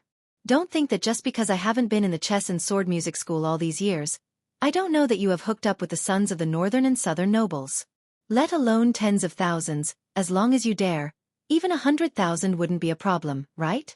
Just those sons and daughters of the capital who crave military achievements would flock into Dragon Waste province without bringing their own personal guards and forcefully gather tens of thousands of troops. I'll say the ugly things first. This time, Your Majesty was hesitant about who to send to confront the Bailiang army. Was it Huang Songpu or Tuoba? I mentioned it in passing, so you chose Huang Songpu. This is because I don't want the situation of the northern and southern confrontation to become a situation of war on all fronts. I know that by using this king of the southern courtyard, who is good at defending, Bailiang won't have a falling out and will be willing to stop while we're ahead. This way, I'll have enough time to set up a trap. Only that wicked old turtle, Huang Longshan, loves to do wicked things. As for you, you'll be the first chess piece in Beimang's new game. You'll be the most important. How about it? Are you going or not? Hong Jingyan furrowed his brows and did not immediately give a reply. The old Confucian scholar, who was already the emperor's tutor, said, There's no rush. Let's make a decision after you've thought it through. If you feel that controlling the Ruren cavalry is more advantageous and can give me a convincing reason, I can very well let you go to the Ruren Mountains and become the Mountain King. Hong Jingyan softly said, To tell the truth, whether I go to the Gentleman's Pavilion or the Ruren Mountains, right now, the sword chi is not by your side. I can't be at ease. The old Confucian scholar shook his head.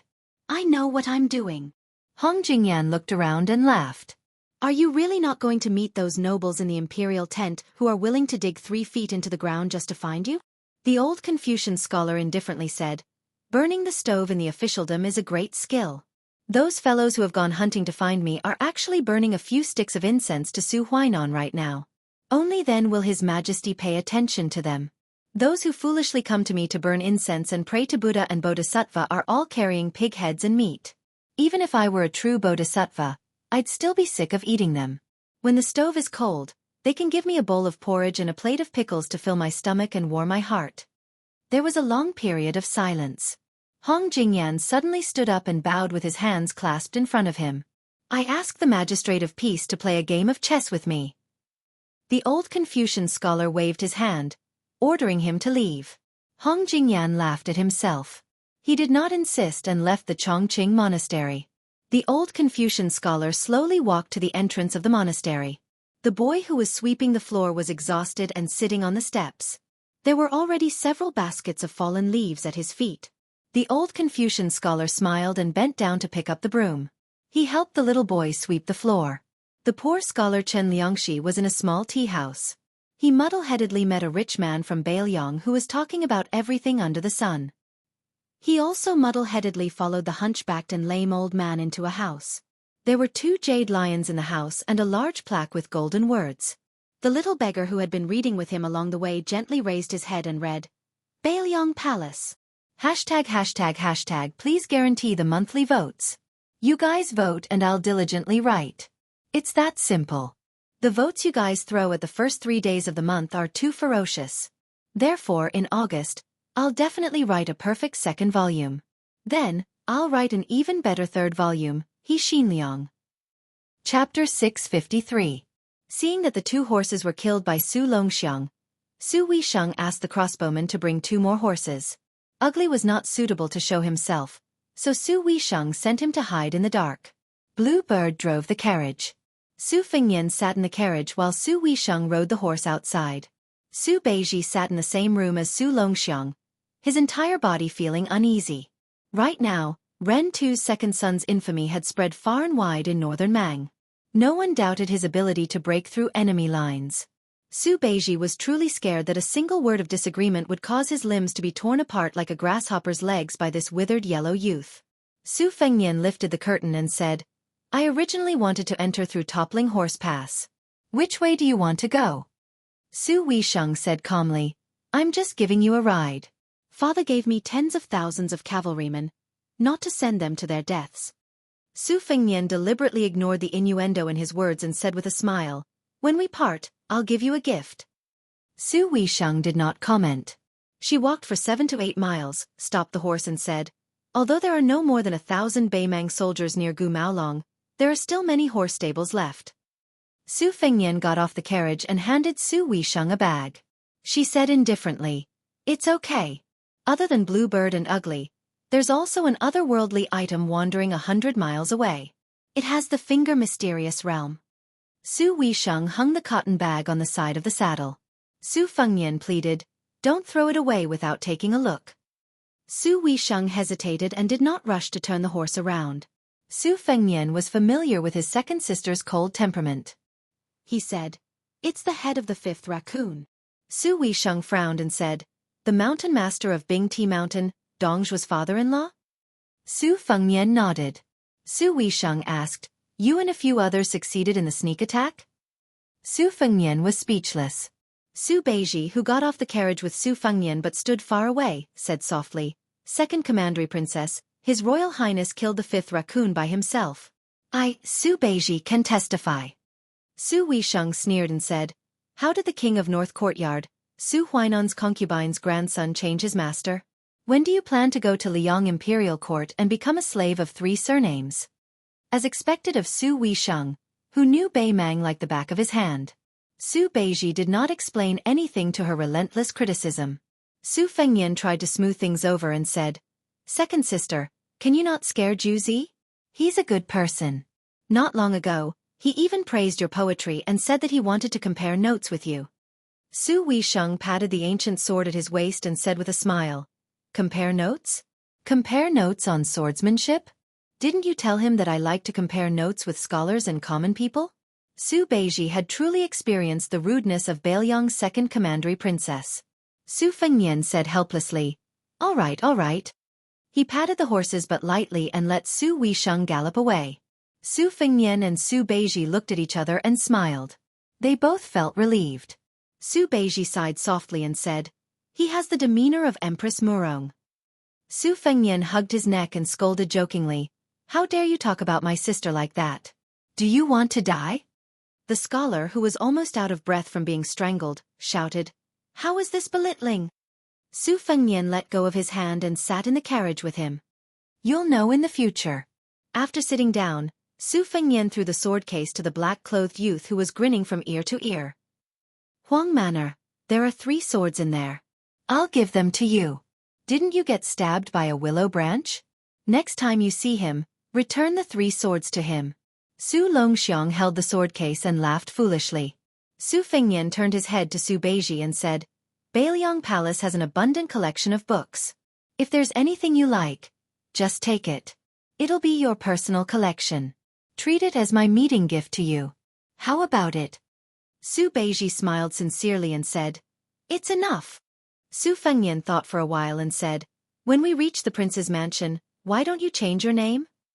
Su Beiji shook his head and thanked Su Fengnian for his good intentions. It was obviously not wise to parade around Beiliang with the identity of Su Huainan's grandson. However, there were some things that Su Beiji did not want to shrink back from. Su Fengnian said regretfully, Su Juzi. What a delightful name. Su Beiji reminded him, Your Highness, you don't have Diwu Raccoon's head anymore. Su Fengnian said, oh, and snapped his fingers. Not long after, a slender snow-white wrist reached into the carriage curtain. When Su Beiji saw the happy face of the otherworldly item in the red robe, he had goosebumps all over his body. Su Beiji forced a smile and flattered him against his will. Your Highness is confident in everything. You are worthy of being the heir of a vassal state. Su Fengnian waved his hand and the otherworldly item's elixir infant floated away from the carriage.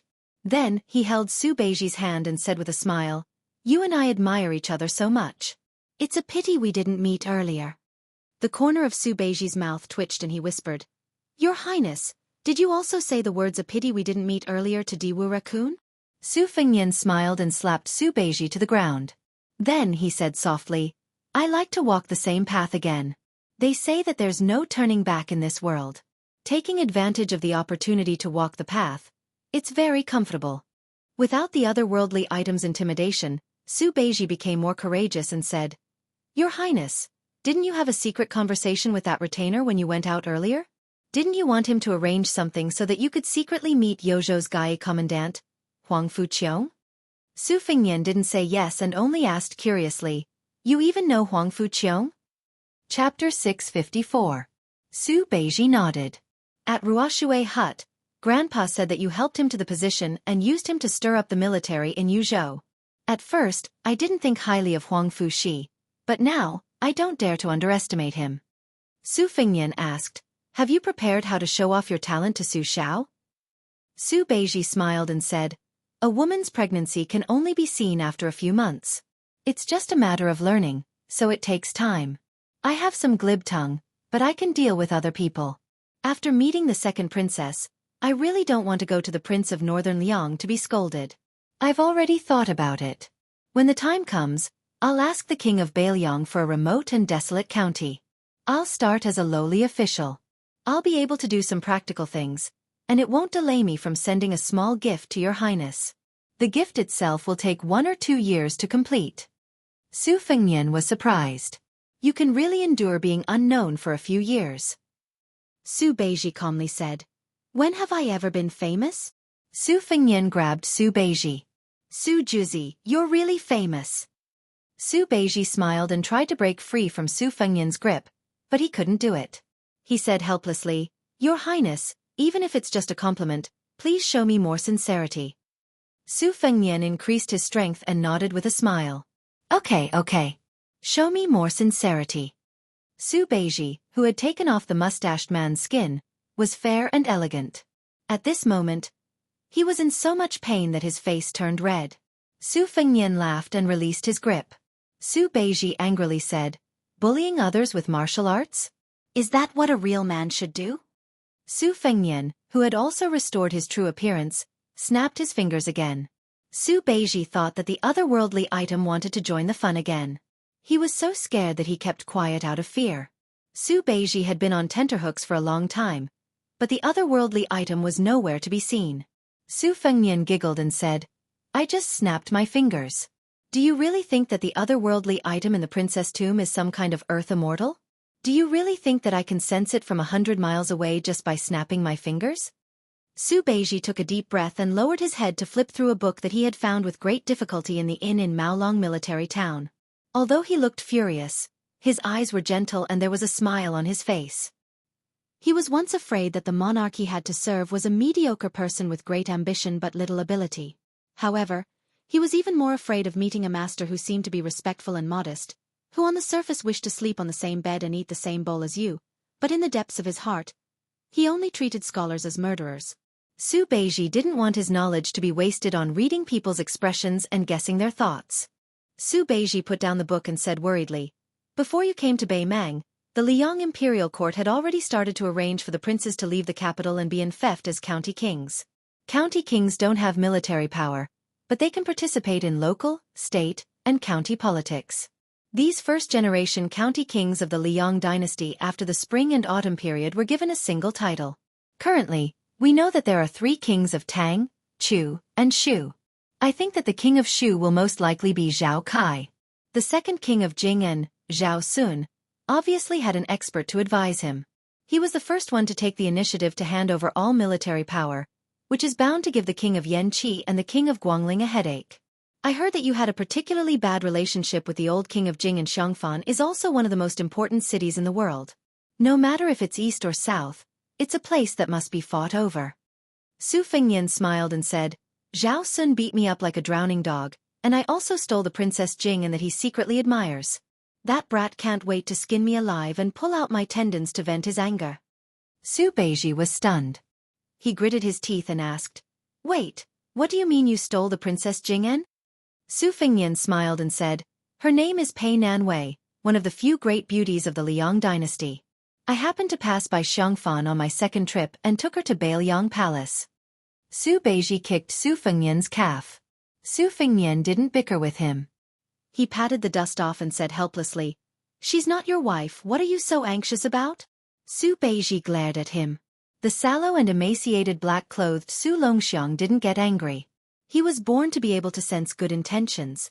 Su Fengnian put away his cynicism and said softly, "Don't worry, I've done enough ridiculous things. From now on, I'll only be messing around in Beiliang." Su Beiji snorted coldly. Su Fengnian quickly revealed his foxtail and said, "But if a beauty comes to Beiliang to walk right into my trap, I won't refuse her." Su Beiji was about to speak, but Su Fengnian's words made him swallow his words. "Why are you acting like my wife? Why do you care about this?" Su Fengnian pretended to be terrified and shifted his butt. "Su Juzi, don't tell me you're gay? Let me say this first, I can't wrong myself. If you can't bear it and really want to make a move, I can pay you to go to a brothel and find a young husband." Su Beiji cursed for the first time. Su Fengnian said calmly, "Su Juzi, you're the first celebrity I've personally recruited. I'll arrange for Dannying to stay by your side. Ask yourself honestly, am I good to you?" Su Beiji lay straight in the carriage and covered his face with the book, pretending to be dead. Su Fengnian lifted the curtain with a wicked smile and picked up a pot of green ant wine that his second sister, Su Weisheng, had purposely left behind. He sat with Huang Manor behind Blue Bird. A light breeze brushed past his face and the silver hair at his temples swayed softly. His black hair entered Bei Mang, and his white hair returned to Beiliang. Su Fengnian stretched and drank a mouthful of spicy wine. He didn't know why, but he remembered the sword outside the gates of hell. He softly said, frowning eyebrows erect, words like thunder, "The evil flood dragon of the Swallow River is fat. Wielding a sword in the air. I'll return at the second watch." Chapter 655. The sky was just beginning to brighten.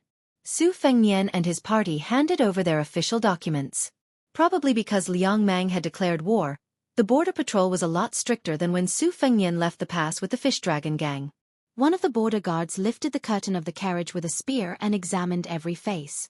When he saw Su Fengnian, he was obviously startled for a moment. However, the official documents were real and there was nothing wrong with them. But the following few weapons became a thorny obstacle for both sides. Their luggage had to be carefully searched. The sword sheath, the spring and autumn sword, the spring thunder saber were all searched out. This made the Tumbling Horse Pass's armored guards feel as if they were facing a great enemy. A few silent glances were exchanged, and a group of riders rode their horses over. Sparks flew everywhere, and the smarter Jianghu people did not dare to pass through at this time.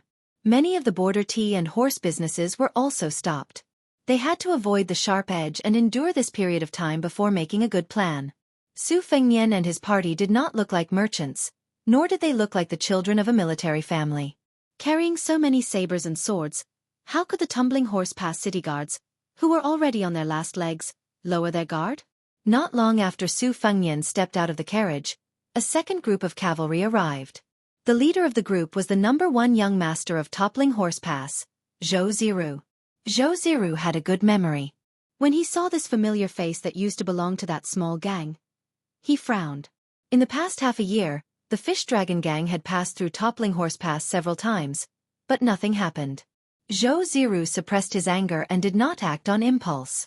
He still remembered how his father, Zhicheng's deputy captain, and his sworn enemy, Captain Chuegong, Han Tao, had bowed and scraped in front of Captain Gui Huang Fujin. After that, Huang Fujin walked down the city wall alone and rode alone to a village not far from Toppling Horse Pass. Zhou Ziru did not dare to investigate the inside story, but he did not dare to make things difficult for the Fish Dragon gang. At this time, when he saw this strange white-haired young member of the Fish Dragon gang, Zhou Ziru was also in a difficult position. If he let him go, it would be against Beiliang's military law. If he did not let him go, he would step on an iron plate. He was afraid that both father and son would be controlled by Captain Gui Huang Fujin. Su Fengnian looked at Zhou Ziru's men and horses. He was actually a real second lieutenant. With a bronze commander's seal, he could lead hundreds of soldiers. He had crossed a big threshold. He smiled and said, "Second Lieutenant Zhou, in addition to our sabers and swords, the 3 swords in the sword case can be left at Toppling Horse Pass. When I go to the provincial government office to get the letter of approval, I will ask someone to take the sword case back." Zhou Ziru nodded with a straight face. He carried his spear and rode away. Su Fengnian sat back in the carriage. Su Beiji said in a low voice, "The Beiliang cavalry does have a reason to be the best in the world. The carriage moved slowly. Su Fengnian lifted the curtain and pointed out the window.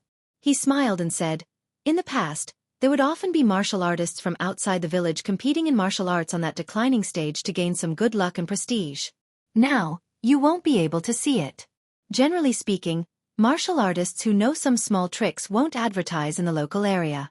The people in the village know everything about the outside, so it's not easy to cheat people of their money. If they dare to open a martial arts school or school in their hometown, unless the place is too small and they haven't seen the world, their skills can't be considered too bad. The local martial arts schools in Bailiang have always been more miserable. They have to live with their tails between their legs. Most of them have to rely on the government to do things. When I went out this time, I was following a small sect that had lost power in Lingzhou. Every family has their own difficulties. However, it also gave me a rough idea. Is it possible to support a school similar to the chess and sword music school outside of Bailiang and outside of Bailiang? One in the light, one in the dark. It's interesting to think about letting the puppets under me become the chief of the Wulin Alliance. Su Fengnian might have said it as a joke, but Su Beiji thought about it seriously. He said, "The imperial court has its laws, and the Jianghu has its rules. They might not be the same. Let's not talk about how much money you have to spend. If you don't personally put in a lot of effort, can you really play it well?" Since Su Beiji was so serious, Su Fengnian didn't have the nerve to continue speaking without thinking. He followed along and said, "You can use other people's stones to polish jade. First you can copy what the Empress of Beimang did. As for whether or not you can't acclimatize, you have to try before you know. You also know that the prince's mansion has an armory. It can make many Jianghu people with mediocre martial virtues but extremely martial fanatics scramble like ducks. In the past, they were rejected at the door. If I take the initiative to open a path, the situation will be different. You might not know, but I have a bit of relationship with the Shenyuan family in Mount Hui to the south. The new head of the Shenyuan family has a frightening ambition. I reckon that no matter how big the family property is, it won't be able to withstand her squandering. I will first try to sound her out and see if she will take the bait." Su Beiji glanced at Su Fengnian and asked, "Heir apparent wants to use this matter to test me?" Su Fengnian smiled and waved his hand. "Don't be so suspicious. With your personality of going to a dead end and your unbearably smelly scholarly aura, you're not suitable for this kind of pimping business. I will find someone else." Su Beiji laughed coldly. "You want to provoke me?" Su Fengnian shook his head and sighed. "It's good that you're recommending yourself to be a small government official. Otherwise, I would really be annoyed by you. I'm lucky to have met you now. A few years ago, when I met someone as talented and knowledgeable as you, who was also quite good-looking, I could beat down 17 or 18 of them in one go. Of course, I brought along my vicious servants and vicious dogs." Chapter 656. Su Beiji's mind wandered and he suddenly said, "Why do I feel that the future king of Shu will take another step forward? Although Western Shu has always been a place of defense, Xiaoqi himself is the leader of the forces in the western regions. If he can really kill two birds with one stone and cut off the connection between Bailiang and Shu Zhao, the Zhao family's decision would be very ruthless. If Xiaoqi, who has always been an insignificant figure in the imperial court, can really gain a firm foothold in the position of king of Shu, and if the position of crown prince is always empty, I think this is not a good situation for Bailiang." Su Fengnian smiled and said, "Xiaoqi is going to the western regions. It's hard to say whether he will live or die." Su Beiji frowned and said, "You can leave Beimang, but he can't leave the western regions. If there is such a thing as the Son of Heaven, then Xiaoqi, who is a prince, is much more suitable than you." Su Fengnian nodded and said, "That makes sense. Then I will go and kill Xiaoqi, an eye for an eye." Su Beiji was surprised and said, "Really?" Su Fengnian said calmly, "I will personally bring people there." Su Beiji began to calculate in his mind. Su Fengnian had already noticed a detail. When Su Beiji was thinking carefully, his fingers would subconsciously draw horizontal and vertical lines in the air. Su Fengnian suddenly thought of the unlucky phrase, "Extreme wisdom is bound to hurt." Therefore, Su Fengnian asked Bluebird to stop the horse and buy a basket of meat buns as a reward for Su Juzi. He had personally tasted the meat buns sold in the small shop at Tuma Pass. It was called good quality and cheap. Su Fengnian was waiting for Bluebird to return. Through the curtain, he saw a group of children jumping to the private school to study. Among them was Zhao Yusong. Su Fengnian smiled knowingly and took out a fake secret manual from the Wu family's 9 Swords ruins. He called Bluebird softly and asked her to give it to the obedient and filial child. Yusong, who was silently reciting poems, was suddenly stopped by a green-clothed elder sister. Then the beautiful elder sister handed him a book. On the cover, there were 4 big words, The Art of the Bull. It was a divine art. How could it not be a peerless secret manual? However, the child was more shocked than excited. Moreover, although the child was young, he was very smart and knew that the Jianghu was dangerous. Moreover, his mother always said that he should not take advantage of others. Therefore, Yusong did not reach out to take the secret manual. However, some of the innocent children around him were cheering. They almost hugged the green-clothed elder sister's thigh and begged her to accept them as disciples. They thought that they could become masters in 1 day and be invincible in 3 days. Yusong refused to accept the secret manual. Even though Bluebird said that it was fake and not worth much, he still did not accept it. Bluebird, who did not have the experience of selling secret manuals, could only look at her master for help. When she looked at him, Yusong was overjoyed. He saw Brother Su. He ran to the side of the carriage and looked up at Brother Su, whose face was covered by the curtain. He smiled brightly and was about to say something when he patted his head. He carefully took out a few coins that he hid very well and went to the bun shop to buy 2 big meat buns. When he returned to the side of the carriage, he was not afraid of scalding his hands. He tiptoed and handed the buns to Su Fengnian. Su Fengnian held the curtain with one hand and took the meat buns wrapped in lotus leaves with the other hand. He smiled and said, "This is the money your mother gave you to buy the book. Aren't you afraid of being scolded when you go back?"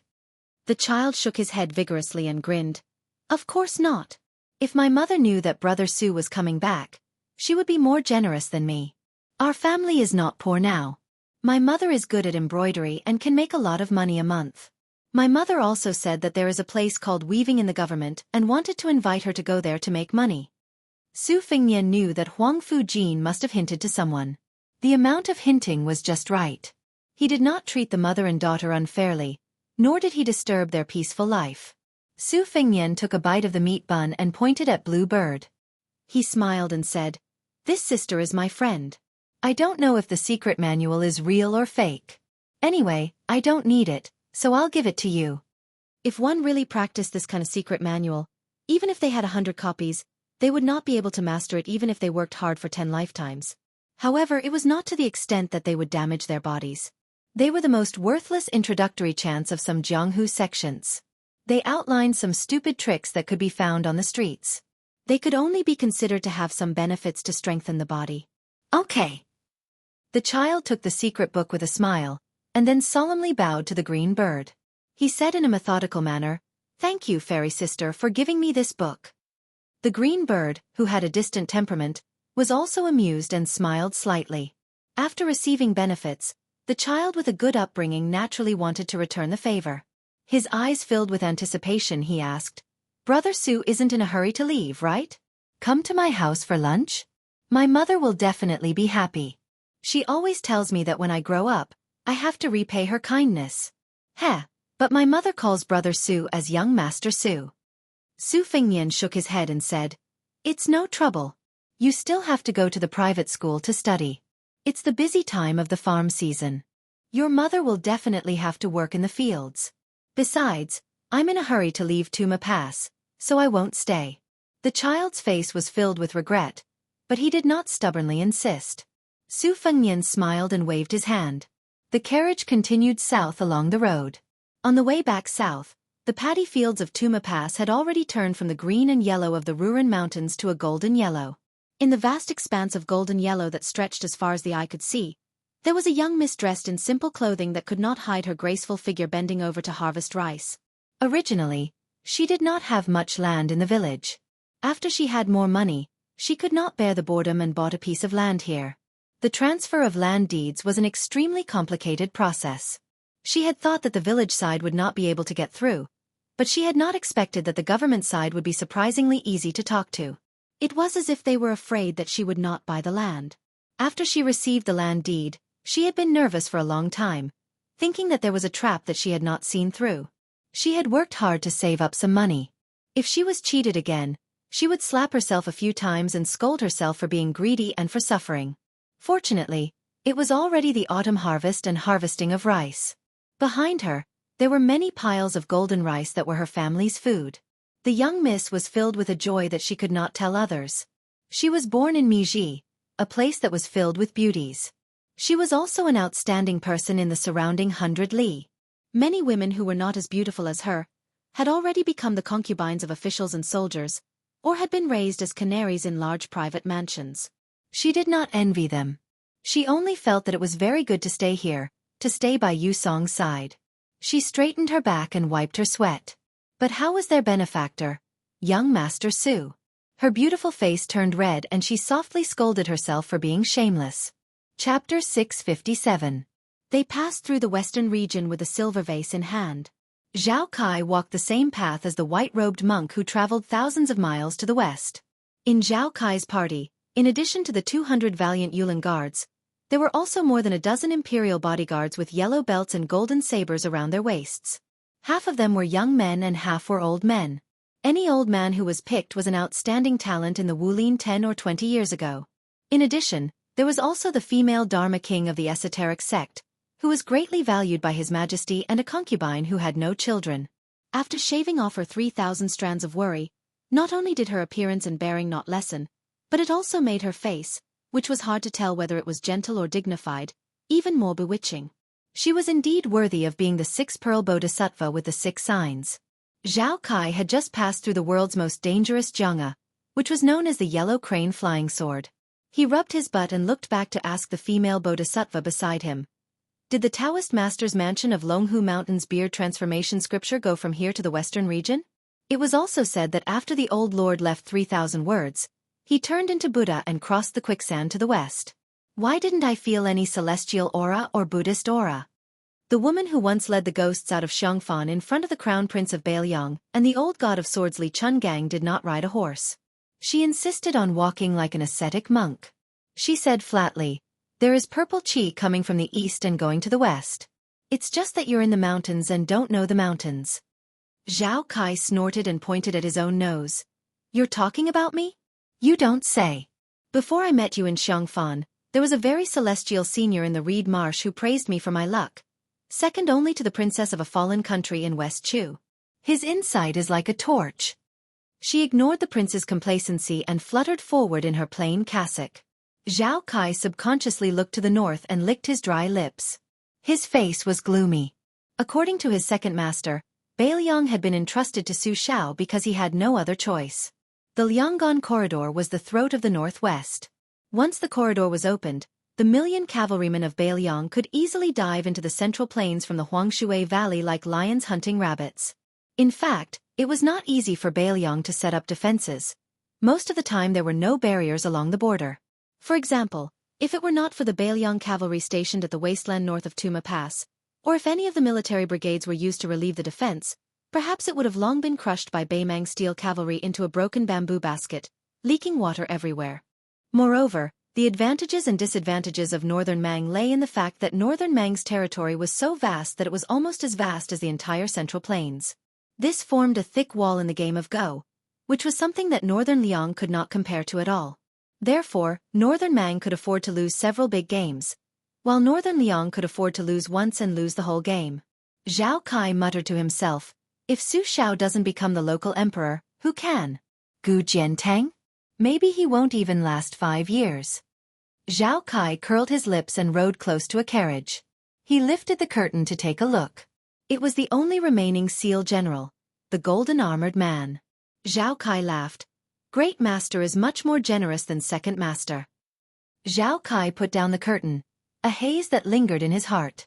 From mocking and slandering Buddha to destroying Buddha, second master, who had the potential to become the world's Buddha, had been indifferent and did nothing.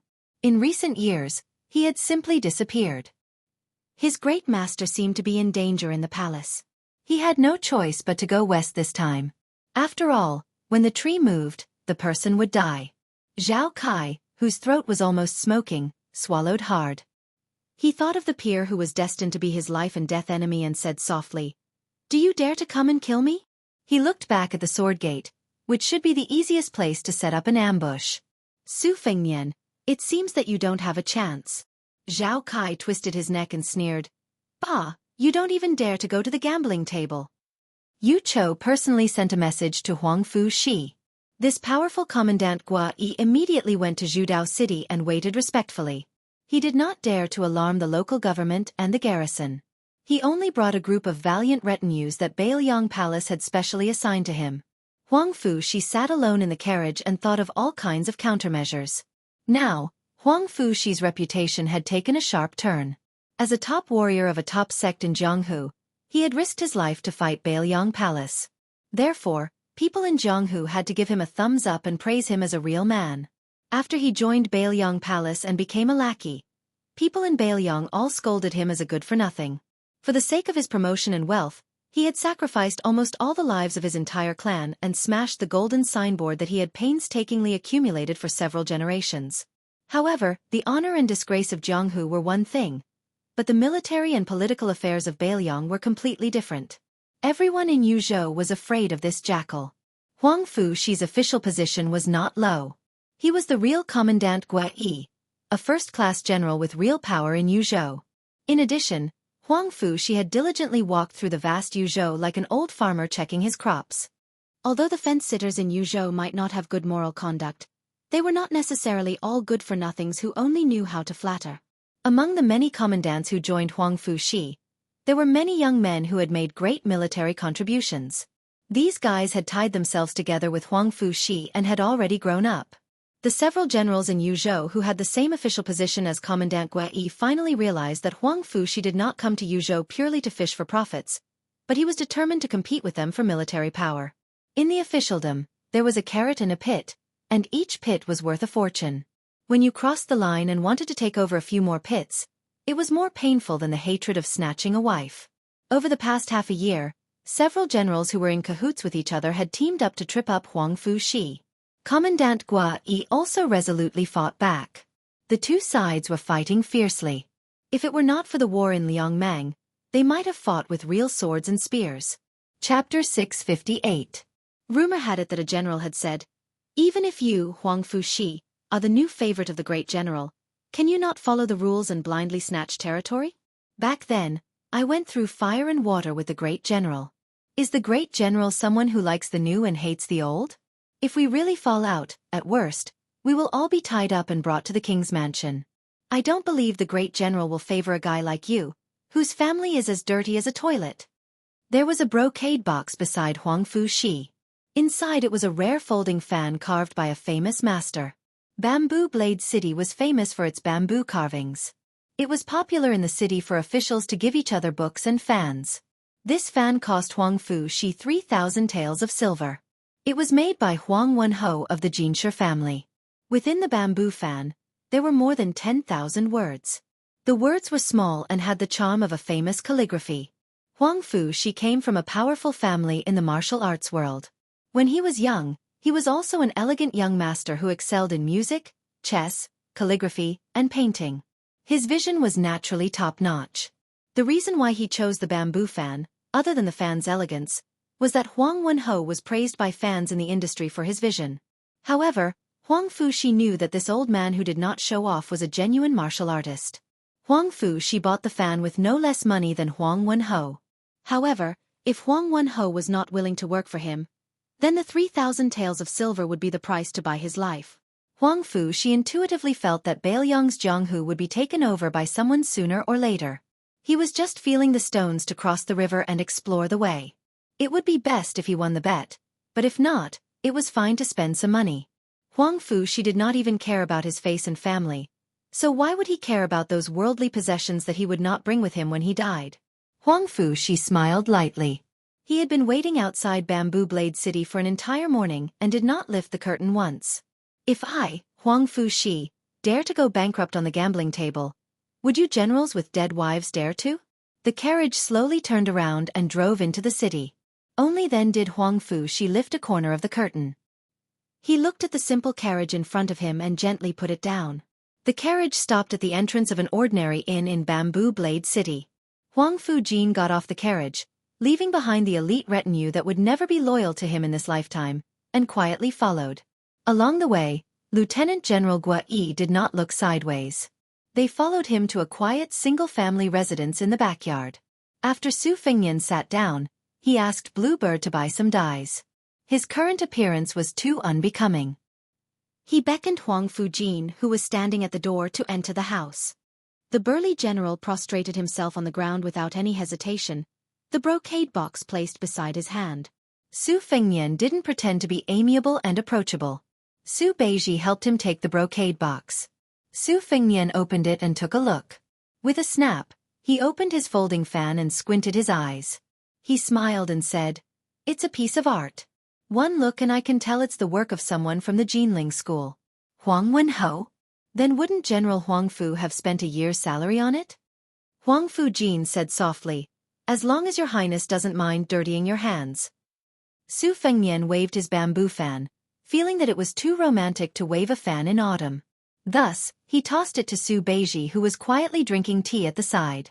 Only then did he say, "Huang Wenhou is very reputable in Bamboo Blade City. Don't look at him as a scholar who migrated from southern Tang to Bailiang. In these years, he has mingled well with both the black and the white. The prince's residence has a notice with his name on it. If you didn't report your name and didn't use the title of an official to pressure him, this old man might not be willing to sell you this fan, right? His fan is said to be able to exchange for a 7th-grade official in Bamboo Blade City. According to the market price in Yuzhou, how can a few thousand taels buy it?" Huang Fujin said calmly, "I did report my name before Huang Wenhou handed over the fan." Su Fengnian asked with a smile, "Was there a reason?"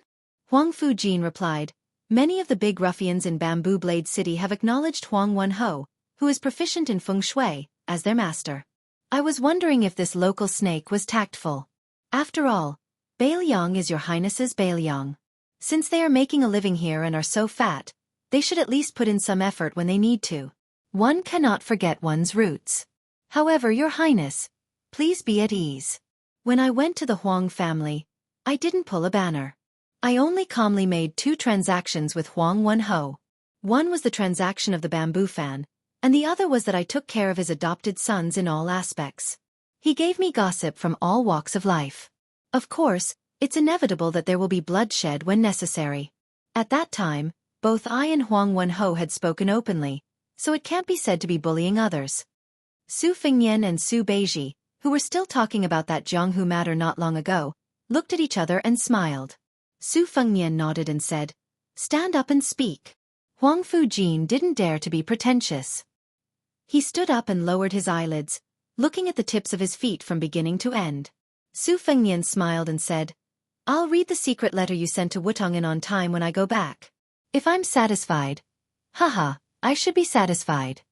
Su Fengnian smiled and had Huang Fujin sit down. "Commandant Xueqi, it's not appropriate for you to speak while standing." Huang Fujin shook his head and said in a low voice, "I don't dare to be impudent when I speak while standing." Su Fengnian joked, "You learned this from our Bailiang's administrator, didn't you? 3 times you see, 3 times you don't see. One of them is that you don't kneel until you see Prince Liang." Huang Fujin was speechless. Using words to express loyalty to His Royal Highness, whose temperament was unpredictable, was futile. It was better to do things while standing. Su Fengnian waved his hand and said, "Go do what you need to do." Huang Fujin retreated step by step, his palms slick with sweat, and gently closed the door. Su Beiji's eyes were almost glued to the words engraved on the fan. Without raising his head, he asked, "This is Yozhou's Commandant Xueqi, Huang Fujin?" Su Fengnian grunted and said, "How about I give you the fan?" Su Beiji said without the slightest trace of politeness, "Sure, deduct it from my salary." Su Fengnian rolled his eyes and said, "It's easy for you to say. How many years will it take?" Su Beiji carefully stared at the fragrant yellow bamboo cloud and said matter-of-factly, "Until I die." Chapter 659. After learning that Li Hanlin, who had been the chief of crossbowmen in the upper reaches, had returned from the border, and since he was not in the prince's mansion, then this kid might be in the new administrator's mansion in Lingzhou. Su Fengnian took a slight detour and entered Lingzhou, which was even more romantic than Liangzhou. In the past, every time Li Hanlin was the master of his own territory, he would entertain his friends who had grown up with him. Not once had he disappointed Su Fengnian. They would visit the best brothels, drink the most expensive wine, deal with the most domineering playboys, and flirt with the most beautiful women. Su Fengnian still remembered that other than Yan Qiji, that old-fashioned bookworm, Kong Wuxia had his first time here. After the event, the courtesan had given him a very solid red packet, which made Kong Wuxia so embarrassed that his face turned red. He was so moved that he almost wanted to marry the courtesan, who only knew a little about the ways of the world, in a sedan chair. Su Fengnian had to persuade this stupid ox not to do anything stupid. Su Fengnian's hair had been dyed black by Blue Bird, and he rode on a horse. When Su Fengnian first entered Beimang, he had paid attention to the post, the beacon, and farming. Su Beiji was the same. He only sighed. Compared to Beimang, Beiliang is still too small. If its territory was a little bigger, for example, if it could swallow up Shishu and Nanzhao at lightning speed. Su Beiji did not continue speaking. After Su Fengnian and his younger brother Huang Man'er met, they did not speak much. In these years, the two brothers had spent more time together than apart. They had said most of what they could say. Those who were truly close did not need those seemingly passionate words. If they met Li Hanlin, Su Fengnian could guarantee that this brother's first words would be, "Brother Feng, Tiger Hill House, let's go." Huang Man'er had clearly grown up a lot.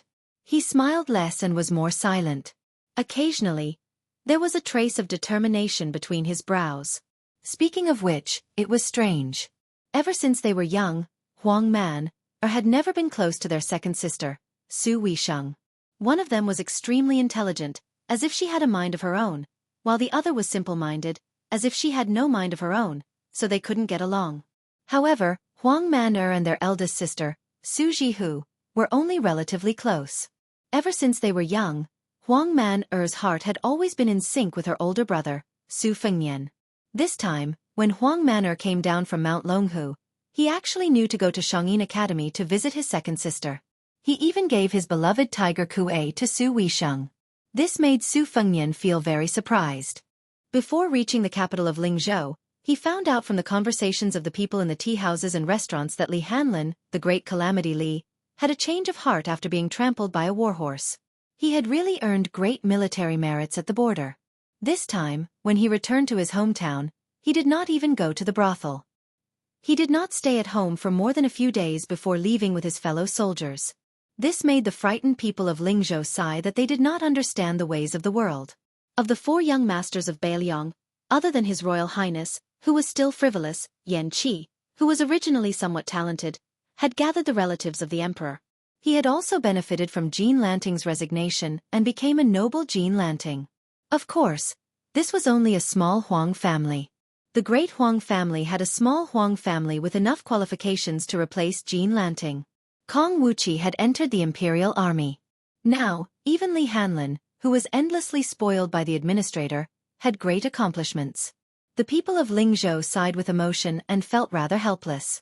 Could it be that in the future, they really had to let that useless crown prince become their king of Beiliang? Since Li Hanlin was not at home, Su Fengnian did not go to the administrator's residence to disturb official Li, who had been promoted to a second-rank official. There was also Li Fuzhen, who looked at him coldly and disdainfully. It was fine if they did not meet, but if they did meet, it would be even more boring. The Fish Dragon Gang was within Lingzhou and was not far away. However, Su Fengnian did not have the leisure to flaunt his status. There were clearly many travel-worn foreign monks in Beiliang. Most of them could only stay in the various small temples. There were also quite a few who begged with alms bowls. Su Fengnian and his group followed the spacious courier road that led to the capital of Beiliang. They walked slowly and hurriedly. Su Fengnian diverged from the courier road on the border of the 2 prefectures and stopped his horse at a famous stop-horse temple. There was a rumor on the streets as to why the temple had such a strange name. Back when the Su family entered Beiliang, Su Shao and Princess Consort had stopped their horse at this temple to burn incense. It was not the 1st or 15th day of the month, and it was also noon, which was not a pleasant time. The sun was scorching hot, making it seem that there were more monks than pilgrims. The buildings of Stop Horse Temple were sharp and tall, reaching into the clouds. The eaves were scattered, and when the wind blew, one could hear the clanking of iron horses. Before entering the temple, Su Fengnian asked with a smile, "Do you believe in Buddhism?" Su Beiji shook his head and said, The monks in the temple are mostly infatuated men and women who boast that they have seen through the world of mortals. They are far from seeing through. This is especially true for this kind of large temple where the incense is at its peak. There are very few truly virtuous senior monks. I don't believe in Buddhism, but I don't believe in Buddhism either. I remember the Middle Agama Sutra said that there was a venerable one who had not seen a woman for 80 years. I have also been to the Buddha cave outside Dunhuang and saw many pictures of Buddhas cutting their flesh to feed tigers and sacrificing their lives to feed eagles. To me, it is really an unattainable realm. I have also been to the Taoist temple outside the Heaven's Gate of Tao De Sect to read the scriptures, but I did not feel too emotional. My grandfather said that old monks talk about Buddhism with their mouths full of alcohol. Young prostitutes earn money to buy the yellow court, and children secretly apply rouge on their faces. This kind of freedom is precious. Among the three religions, Confucianism is relatively less restrictive, so I think it suits me more. Su Fengnian smiled and said, "Then are you going in to burn incense?" Su Beiji said calmly, "It won't stop me from burning incense and praying to Buddha." After entering, Su Beiji distanced himself from Su Fengnian and the others. He held incense and prayed in all directions alone. When he lowered his head, the scholar's face was slightly sad. Chapter 660. Bodhisattvas fear the cause, while laymen fear the effect. Leaving the temple, Su Fengnian saw dozens of pilgrims gathered and whispered to each other. He didn't want to pay attention to them, but Blue Bird tugged on his sleeve and he saw a familiar slender figure beside a roadside tea stall. Beside her stood a tall and slender figure. It was a scholar in a green robe, but he couldn't see his face clearly. It was said that the Taming Horse Temple's prayer for marriage was very effective. Most of the people who came here were young men and women who were not married. During the spring season, it was even more noisy and filled with incense. Su Fengnian only paused for a moment. He learned from the pilgrims that when the scholar was buying water, he handed a book to an old man. He said that the young man had a good physique and wanted to sell it to him for 3 taels of silver at a low price. Originally, this kind of local idle scoundrels were good at blackmailing people. They hired an old man and half swindled him for money. As long as they gave him a few copper coins, they would be able to get away with it. Those scoundrels didn't dare to make a big fuss and their appetites were small. It was estimated that the scholar was noble and had a proud and unyielding character. Not only did he say something that made the scoundrels embarrassed, but he also said something like reporting it to the authorities. He also threw the book on the ground, which angered a group of local bullies who were waiting to collect money. They all rushed forward and rolled up their sleeves, ready to beat him. At this time, in Su Fengnian's eyes, it was already the most exciting part of the show. When the scoundrels saw a beautiful girl beside the young scholar, their mouths were dirty. That scholar was indeed unyielding and unyielding. Everyone said that scholars were useless, but this handsome scholar took the initiative to attack. He directly punched a strong man on the nose. What followed was a disaster. He was punched and kicked by more than a dozen people. If the girl didn't lie on the ground to protect him, he would have to lie in bed for a few days before he could walk. Perhaps they were afraid of provoking the authorities, but after the scoundrels had a good time beating him, they scattered like birds and beasts. Su Fengnian had seen enough and dismissed it with a laugh. He said softly, "Let's go." Su Beiji frowned and said, "This group of idle scoundrels is so unscrupulous?" Su Fengnian held back his laughter and said, "How can idle scoundrels be good people? If you don't bully the weak and fear the strong, if you don't bully men and seize women, are you still a ruffian? But you really can't see it?"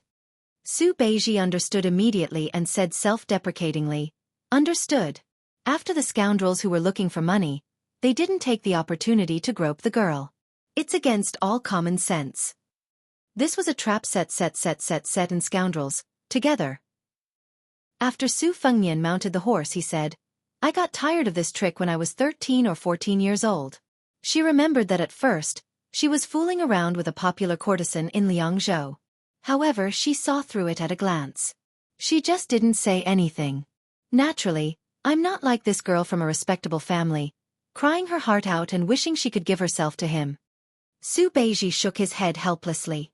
Su Fengnian said calmly, "But you can't not believe it. That girl is the daughter of Beilyong's administrator, Li Gongda. That scholar made a big profit this time. He didn't spend more than 10 taels of silver, but it's more useful than writing 300 famous poems." Su Beiji turned his head to look at the girl who was helping the scholar up. She looked like a weeping beauty. Su Beiji laughed softly and said, "You're not going to expose it? Aren't you familiar with Li Hanlin? You've known her for many years." Su Fengnian said self-deprecatingly, "That would be a loss of virtue. In front of Bodhisattva, I'd break up a pair of well-matched scholars and beauties." Su Beiji urged his horse to Bluebird's side and asked for a few banknotes. Bluebird saw that her young master only had a curious expression and didn't intend to refuse. She handed over a stack of banknotes to Su Beiji. Su Beiji galloped away and stopped the group of scoundrels in the distance. He gave them the banknotes and said a few words. Then, the scholar really received a solid beating. Su Fengnian rode side by side with Su Beiji. He asked, "What did you say?" Su Beiji laughed and said, "I said I'm Li Hanlin's helper. Li Degongzi has long disliked that kid, so he asked me to come forward and ask you heroes to help." Su Fengnian nodded and said, "This explanation is really watertight." The scoundrels fought without any fear of repercussions.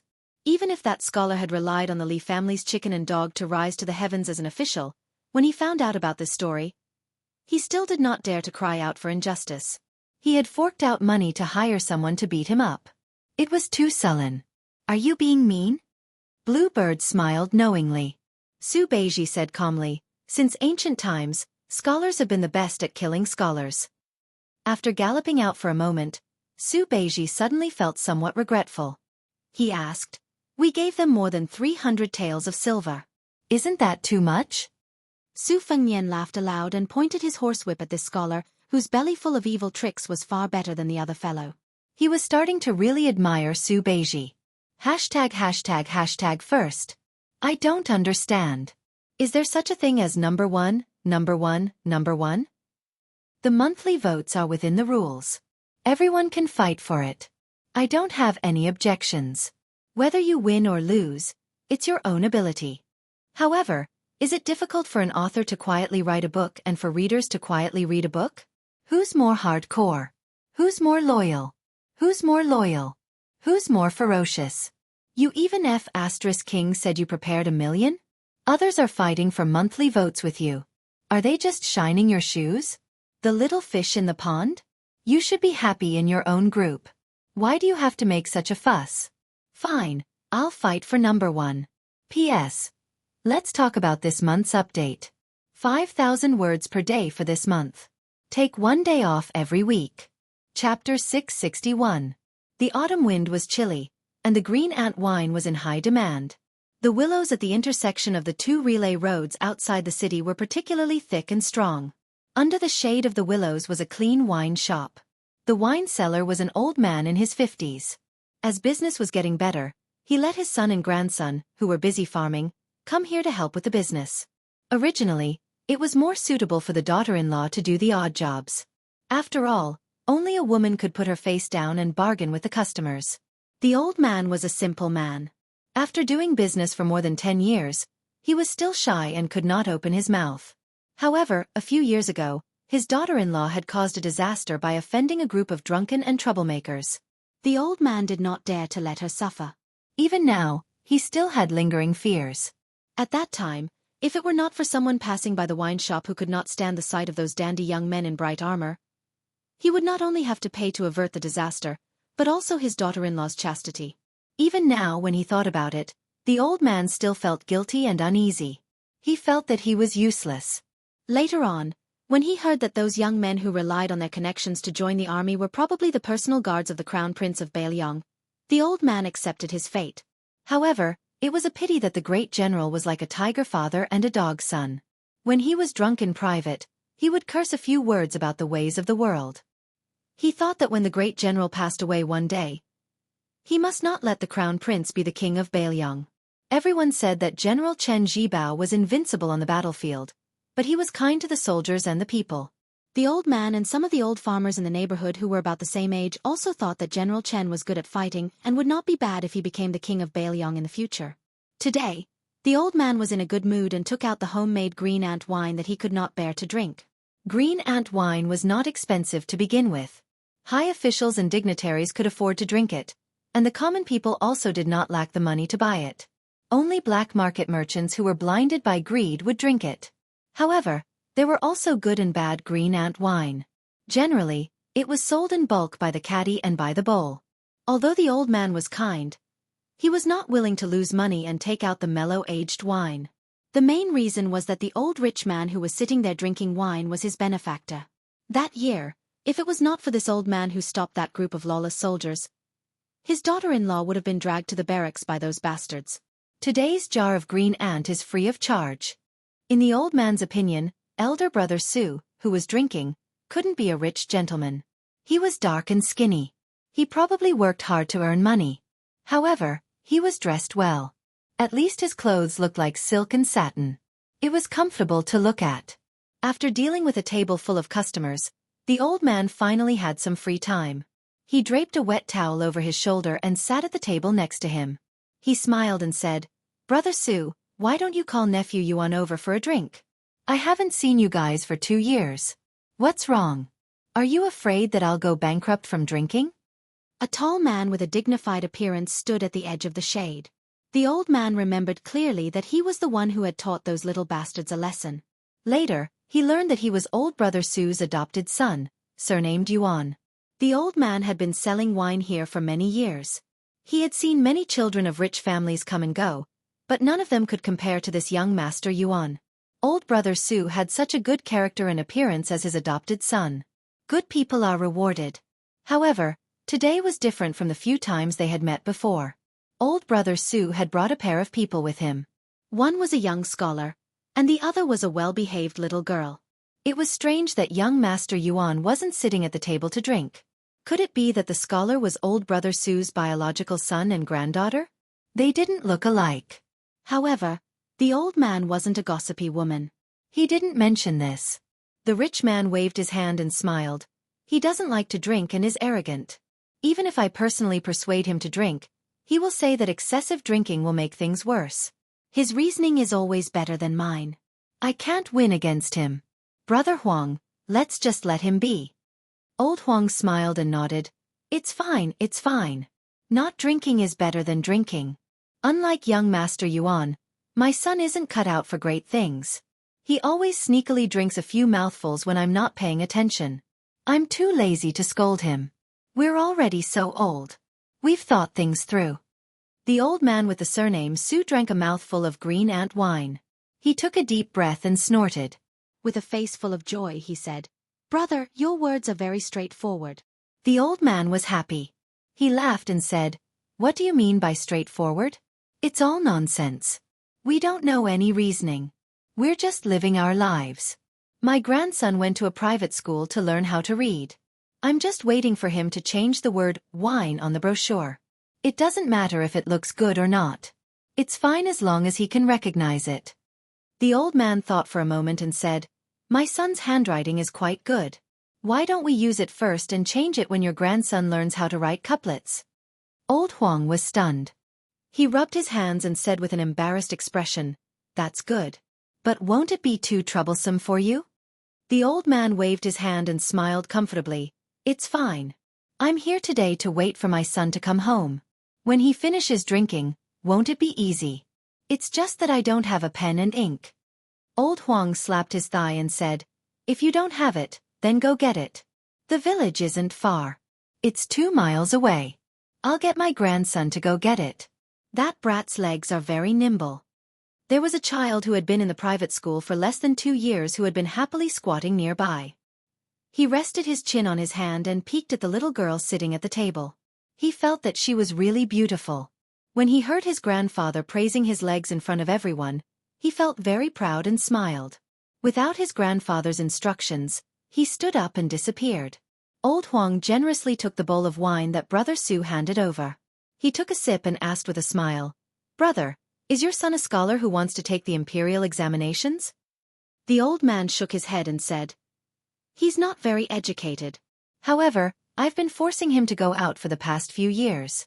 He travels very far and doesn't stay at home for many days.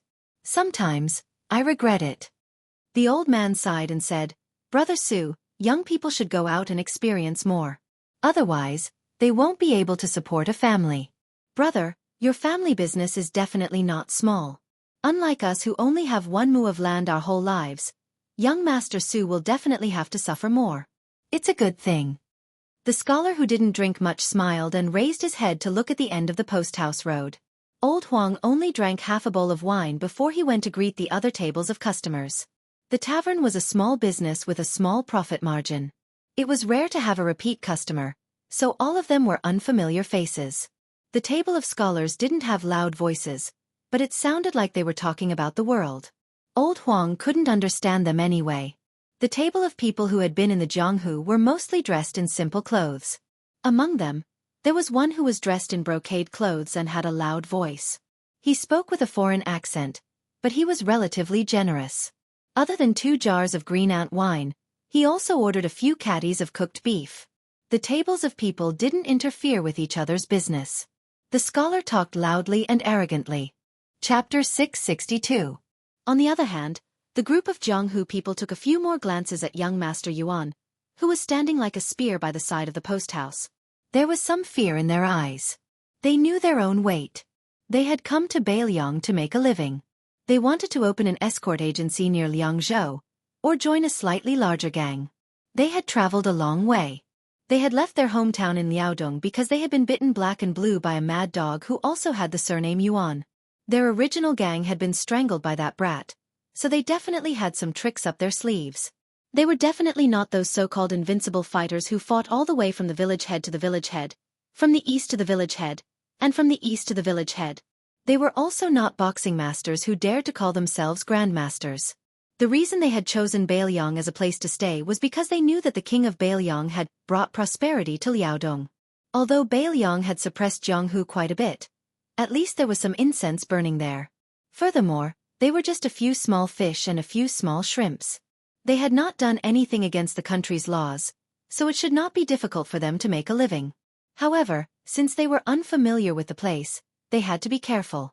They were more cautious, afraid that they would encounter an unreasonable territorial snake. They had heard about young Master Yuan from the conversation between the old man in the wine shop and the rich man. The reason they spoke loudly and deliberately talked about the heroic deeds of wandering Jianghu was because they wanted to see if they could gain the favor of the crippled rich man. It would be best if they could get a guard instructor who could guarantee a steady income.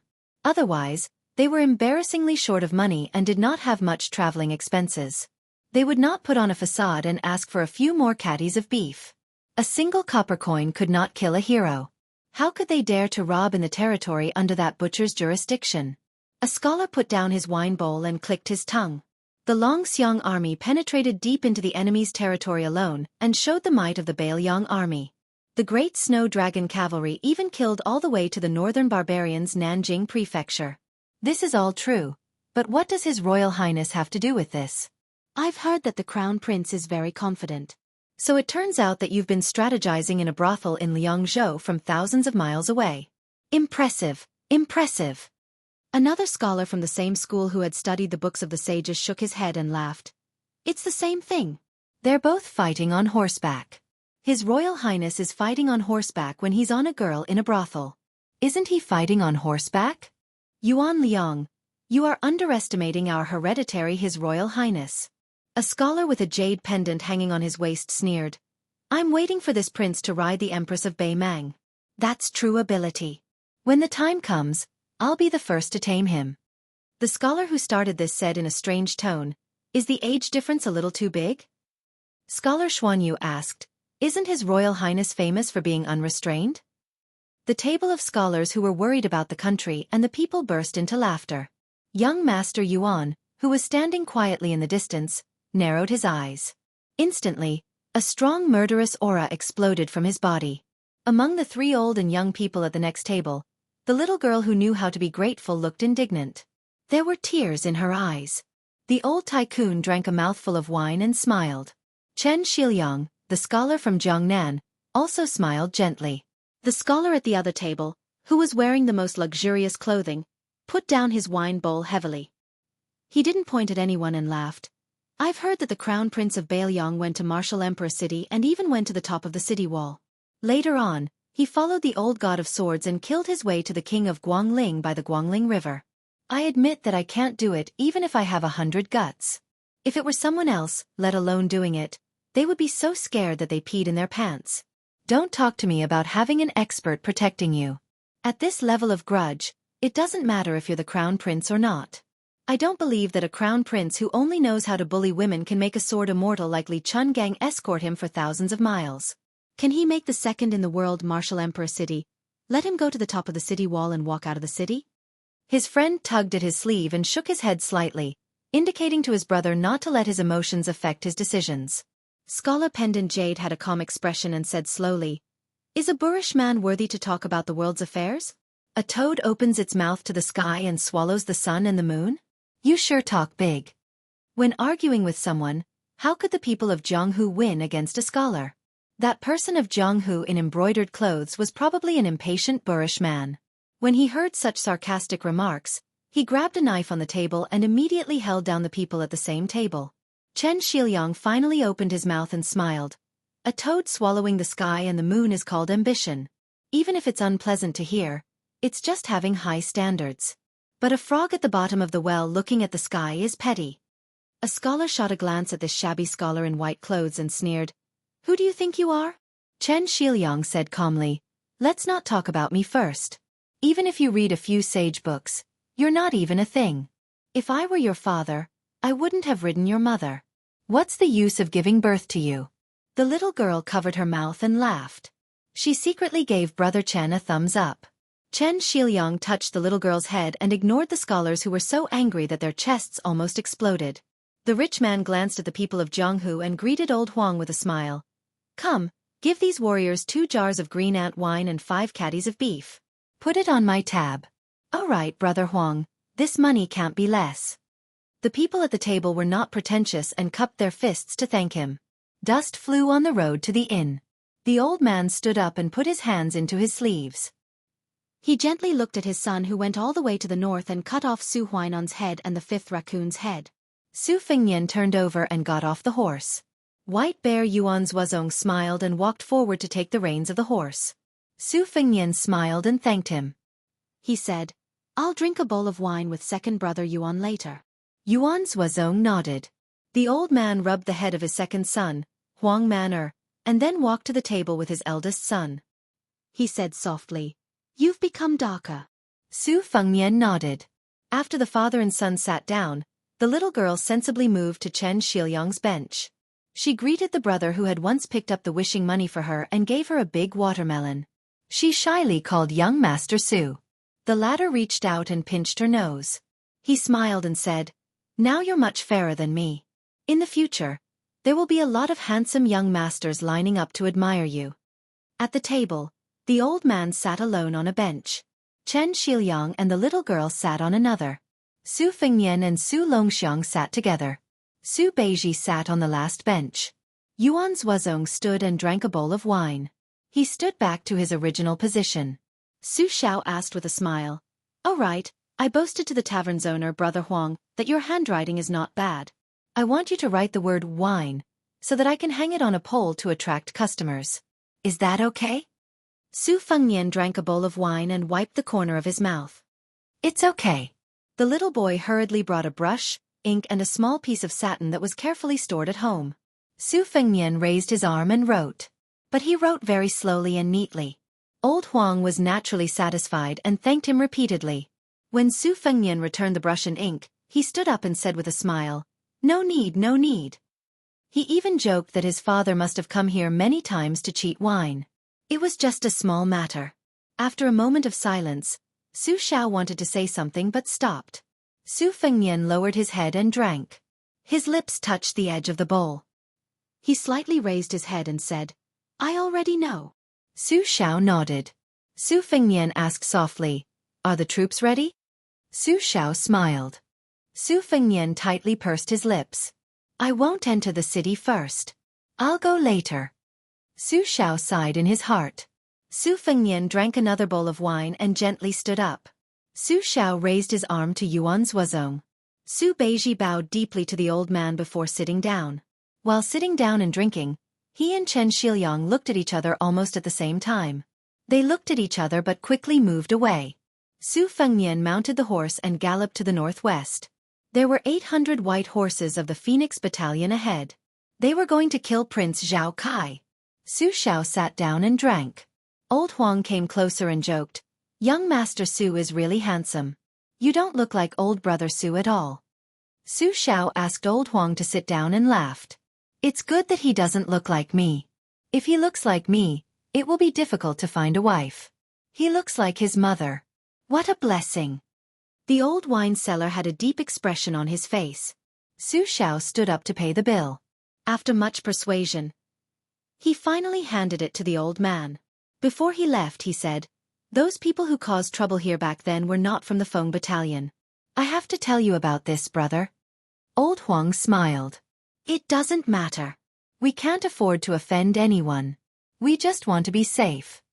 Su Xiao said softly, "I don't know if I'll have a chance to drink here again." Old Huang said anxiously, "You're treating me like an outsider. Brother, you have a few jars of green ant wine." Su Xiao patted Old Huang's shoulder and left the wine shop. Old Huang stood at the edge of the wine shop and suddenly realized something. He turned to his son and shouted, "That word, replace the old one and hang the new one." Chapter 663. Everyone in Bailiang knew that there was a group of elite light cavalry outside the capital city. Most of them were sons of rich families, and some of them were descendants of generals. Their father's generation didn't have a high position, and their numbers were always maintained at around 800. Due to the lack of a leader and the restriction of rules, this cavalry rarely showed themselves. Only last year did they choose 5 people from each of the 20 bids to make a total of 100 cavalry. Then, they carried back the bodies of more than a dozen of their comrades who died in battle and brought back many boxes of martial arts manuals from a place called Mount Huey's Bulgang. The outside world didn't pay much attention to them. His Highness had done a lot of ridiculous things over the years, wasn't it? What could a mere 800 cavalry do? Wang Chong had once asked Lieutenant Yuan Meng this question in private. Yuan Meng told him that when Chu Lushan's General Chu led his troops to Shu, he only had 2,000 to 3,000 men. Even so, he was still able to crush western Shu, which was surrounded by natural barriers. Cavalry Wang Chong's good brother, Lin Hang, died in the Battle of Xiangfan City's Reed Marsh. He was pierced through by Wang Mingyin's halberd. When they were crossing the gates of hell, they were on duty together. Lin Hang saw that person sitting at the bow of the ship and flicking his saber with his fingers. Lin Hang even said that the person wasn't just for show. Although Wang Chong's martial arts weren't as good as Lin Hang, who always said that his saber skills would be better than Gu Jiantong's, he didn't believe it at the time. Later, outside Xiangfan City, he was killed by Wang Mingyin, one of the few experts in the martial arts world. After seeing that person draw his saber, Wang Chong finally believed it. However, Lin Heng died. But Wang Chong didn't hate that person. Because that day, when they faced off against King of Jing'an's 1,000 cavalry, that person took the lead and lightly stabbed a fierce general of the Qingzhou army to death. After that person gave the order to withdraw his saber, he didn't say anything to calm the soldiers down. He just personally bandaged Wang Chong's wound. Wang Chong wasn't a rash person. The reason why he entered the Phoenix Battalion was because his father, who had been a lieutenant in Chengdu, said that there would be a day when he could earn merits with a clear conscience. Wang Chong naturally didn't feel that he was going to throw his life away. "Is my life not a life? Why should he work for you? My father isn't that bad either." After he came down from the Bailiang army, he was at least the head of a county's army. But after that trip to the pugilistic world, not to mention Wang Chong, even a ruffian like Wang Donglin had changed after returning to Bailiang. If anyone in the Phoenix Battalion said anything bad about that person, Wang Donglin didn't waste his breath. He went to the training ground and had a horse battle. He won 3 battles in a row. In the 4th battle, he used a wooden spear to poke someone off his horse. He made that person sit high on the horse and pointed the tip of the spear at his chest. Before Wang Donglin could open his mouth, the other lieutenant, Hong Shuwen, who had traveled the pugilistic world with him, flipped over and got on his horse. He then poked that person off his horse and asked him if he was convinced. Hong Shuwen was one of the most ruthless people in the Phoenix Battalion. He was outstanding in both horse and infantry battles. Even Field Officer Yuan said that this kid was a dog that didn't bark.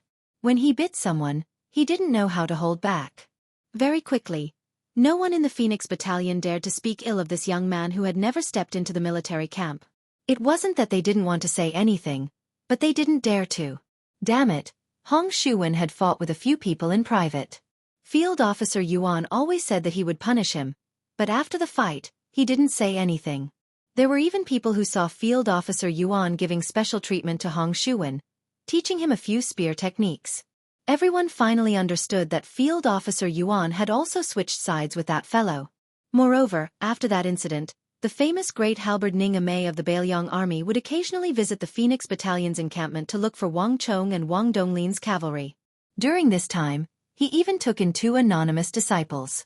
Although they didn't officially acknowledge each other as disciples, it was close enough. He taught them how to throw the short halberd. When he was free, he even took out money to treat these nameless soldiers who didn't have any military achievements to drink. This made others very envious. After all, Ning Amei wasn't an ordinary character. He was one of the 4 fangs of Bailiang. He was on the same level as Jian Xiongzhu, a first-rate general who commanded 6,000 Iron Stupa cavalry. Although the hearts of the 800 people in the Phoenix Battalion were currently scattered, everyone was worthy of the Bailiang saber at their waist. In terms of individual strength, they definitely wouldn't lose to any of the elite troops in Bailiang. Especially for a bastard like Hong Shuwen who fought as if he was eating. He should have become an elite crossbowman long ago. The 800 light cavalry held their breaths and waited quietly for the arrival of that person. They only knew that they were about to embark on a long-distance raid. They didn't know who to kill. They didn't know how many soldiers the enemy had. They didn't know if they would survive after the battle. Su Xiao sat in the carriage. The coachman was Spear Immortal Wang Xiu's junior brother, Han Laozhan. Chen Shiliang and the little girl followed him into the carriage. Su Beiji was left behind to enter Liangzhou's prefectural city and follow the coachman to the king's residence. He rode on horseback, accompanied by several old retainers whose auras were as long as rivers. The carriage suddenly stopped. Su Beiji suddenly saw the king of Bailiang lift the curtain and wave at him. Su Beiji sat in the carriage. He wasn't trembling with fear, but he still felt all sorts of emotions. The hunchbacked old man in front of him and Huang Sonjia had destroyed the principles of the spring and autumn annals. They were even said to have broken the backs of millions of Confucian scholars. Su Beiji really couldn't imagine that the butcher was an old man who talked and laughed with peddlers. Su Xiao leaned against the wall of the carriage with his hands in his sleeves. He said to the grandson of his old friend, "Don't hold a grudge about Su Huainan's death. Of course, if you really want to hold a grudge, you should hold a grudge against me." Su Beiji knelt on the ground and lowered his head. Su Beiji doesn't dare. Su Xiao smiled. You don't dare? Chapter 664. Su Beiji's back was immediately drenched in sweat, but his tone didn't change. He kept his gaze down and said slowly, "Since Su Beiji came to Bailiang, he will work for Bailiang wholeheartedly. But if you want me to have no grudges, Su Beiji is not a saint, so it's impossible." Su Xiao nodded and said, "That's true." "Very good." Su Beiji was silent. Su Xiao said softly, "Let's sit down and talk. Speaking of which, we are still distant relatives. You can call me Uncle Su in the future." Su Beiji sat down cross-legged. Su Xiao asked, "This time, Prince Zhao Kai went to the western regions. As expected, the 800 Phoenix barracks will meet him at the throat between Jianghe and Lusha River. Besides a powerful Dharma king of the esoteric sect, Zhao Kai also has 200 elite Yulin cavalry and 16 imperial golden saber guards. As for the secret forces, Bailiang spies didn't find out much. Do you think this assassination is worth it? Even if it succeeds, what are the pros and cons?" Su Beiji asked calmly, "May I ask how many soldiers in Jianghe have rebelled?" Su Xiao frowned and said softly, "Rebelling." The old man smiled and said, "Let's do as you say. Jianghe has been a top strategic town since ancient times. Its importance can be ranked in the top 10 in the entire Liang dynasty. It has a total of 16,000 soldiers, half of which are infantry and half of which are cavalry. The 8,000 infantry are mostly former subordinates of Gu Jiantang, but there are also some subordinates of King Yan. As for the cavalry, there are 3,000 of them. They are just west of Jianghe, killing a group of bandits." Su Beiji continued to ask, "How many of the remaining 5,000 can come out in an emergency?" Su Xiao said, "More than half, still 3,000 soldiers." However, the prerequisite was that they had Gu Jiantang's tiger seal, which was the Minister of War's tiger seal. "Unfortunately, I have some old subordinates on the way to the sword pavilion. They're old, and they might not be able to deliver military intelligence quickly." Su Beiji shook his head and said, I dare say that it is not these 3,000 soldiers who will make a move, but the other 2,000. Because even if Gu Jiantang is willing to issue this order, there will be a woman in the imperial palace in the capital who will stop it. Su Xiao frowned. Oh, who would have the courage to do that? Su Beiji said indifferently, the son of the Zhao family, to be more precise, is Han Diaoxi, who wholeheartedly wants to help Zhao Kai become the emperor. It was very likely that this eunuch, who seemed to be losing his power in the inner palace, would personally come to the capital. Moreover, Han Diaoxi's actions would mean that he is truly going downhill from the imperial palace. After all, it is a taboo for the imperial family for a eunuch to participate in the struggle for the throne. Moreover, the current emperor is not a muddle-headed emperor. No matter how great the friendship he has with a personal eunuch before he sits on the throne, he can't afford to squander it like this. Even if the son of the Zhao family really wants to let Zhao Kai succeed the throne, Han Diaoxi will have to give up his position. Su Xiao nodded. That makes sense. Chen Liangxi, who had been holding the little girl, looked down at her and smiled knowingly. She didn't know why Brother Chen was smiling, but she smiled at him out of habit. Su Beiji sighed from the bottom of his heart. Even if the heir is determined to kill off Zhao Kai and the 200 imperial guards, I'm afraid it will be a battle of backups, like the mantis stalking the cicada. Su Xiao suddenly laughed loudly and pointed at Chen Shiliang. Then he said to Su Beiji, you too, great minds think alike, but there are still some small differences. Su Beiji didn't look at Chen Shiliang. Chen Shiliang also didn't raise his head to look at Su Beiji.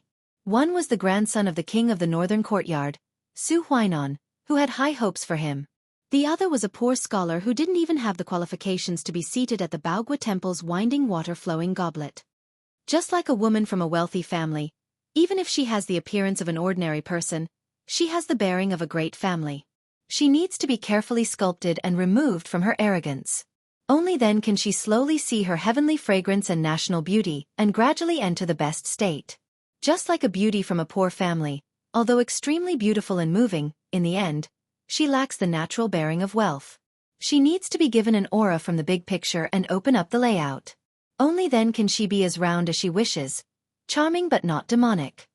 On the top floor of the Tide Listening Pavilion was a writing table. There was a piece of fine paper on which a scholar had written a few comments from Su Beiji and Chen Shiliang before his death.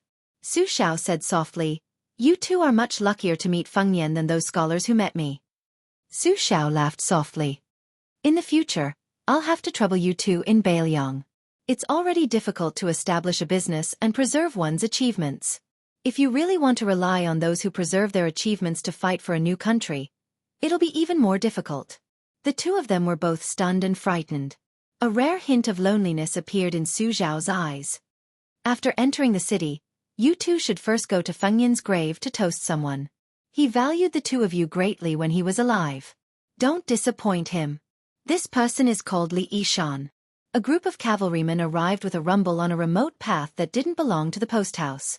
Yuan Meng suddenly opened his eyes wide, his gaze instantly burning. This general who had been mocked by his colleagues all year round was even trembling as he held his spear. The leader of the cavalrymen was an extremely distinguished young master. However, on his handsome face, which should have been frivolous, there was a solemn and heroic air that even the 800 white horses would find unfamiliar. There was a short knife at his waist on his left hand and a long sword on his right. The second cavalryman was the black-clothed and barefoot butcher's second son.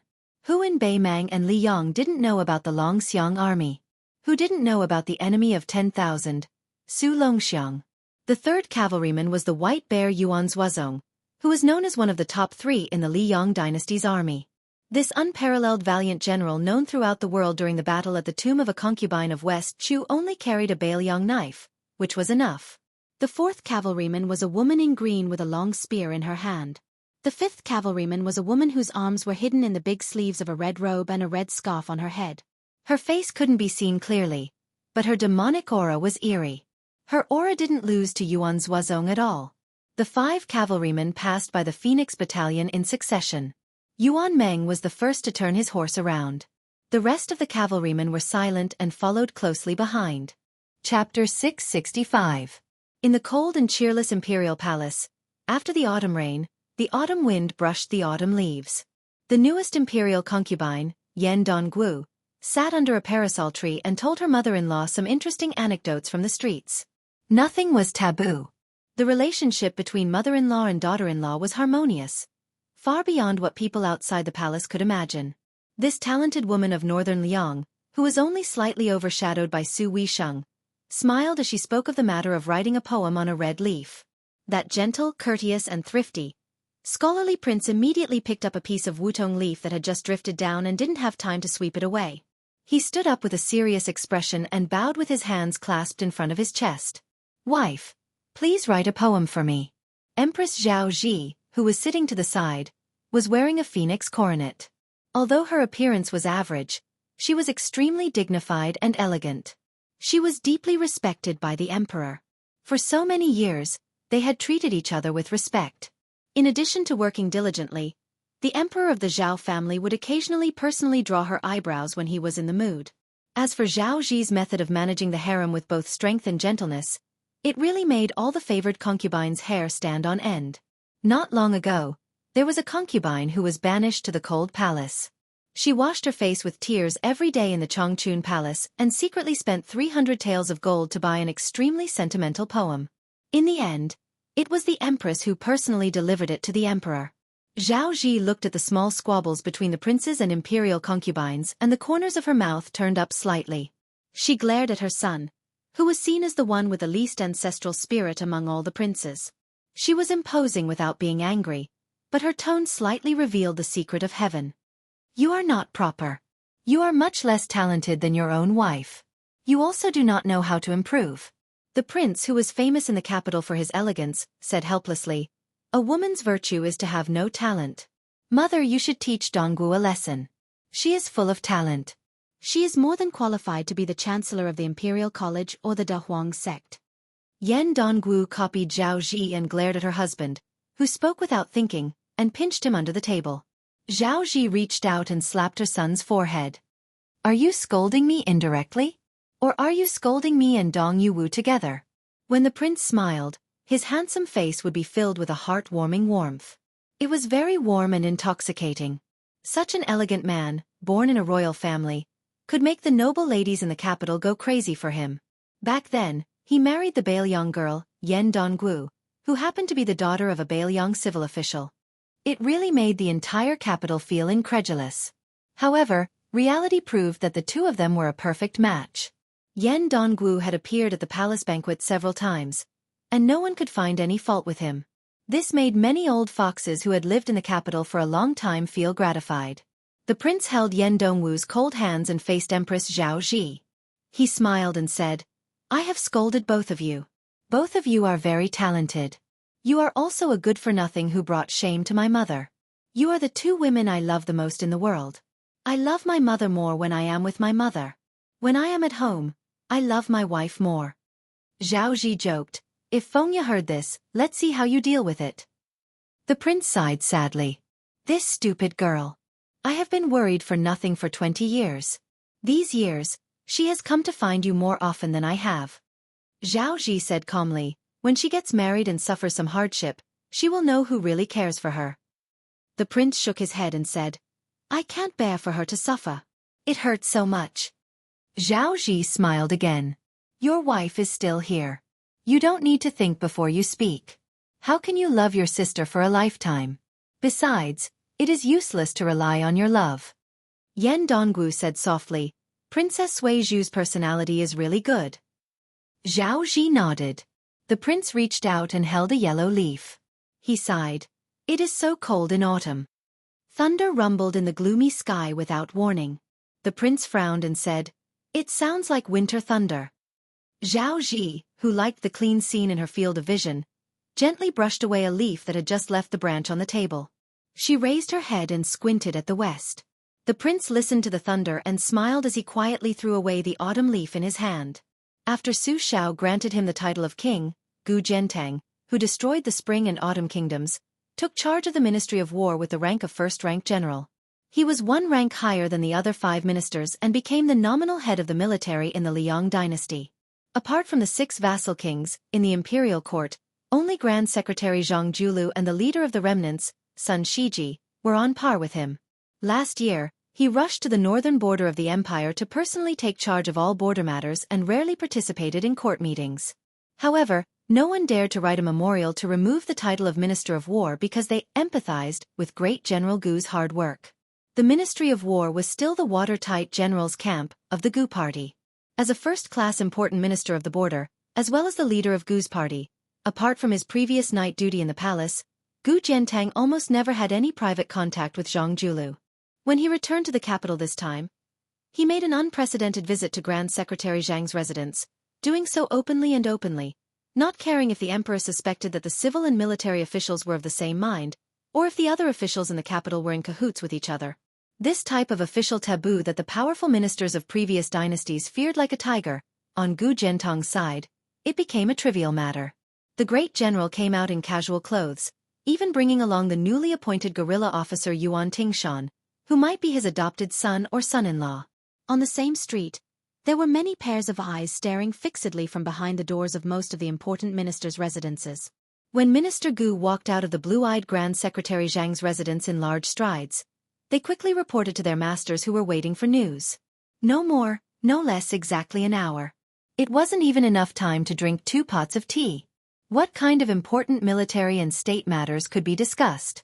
After entering the mansion, Yuan Tingshan, who had been wandering around aimlessly, followed the great general into the carriage. He didn't find any clues from this world's #1 bladesman's face. His expression was as indifferent as a white steamed bun, making Yuan Tingshan, who wished for nothing more than a heavenly thunder and earthly firefight, feel extremely regretful. Yuan Tingshan had an impatient temperament where he couldn't sit still for even half a moment. The silent carriage made him pass his days and years. As soon as they drove out of a street where every door had a dynasty's great bodhisattva sitting inside, he couldn't help but ask, "Great General, what is going on?" Gu Jiantang didn't pay him any attention. Chapter 666. Yuan Tingshan normally acted like he was #1 under the heavens in front of everyone, but in front of Great General Gu, he was a bit better, not daring to act rashly.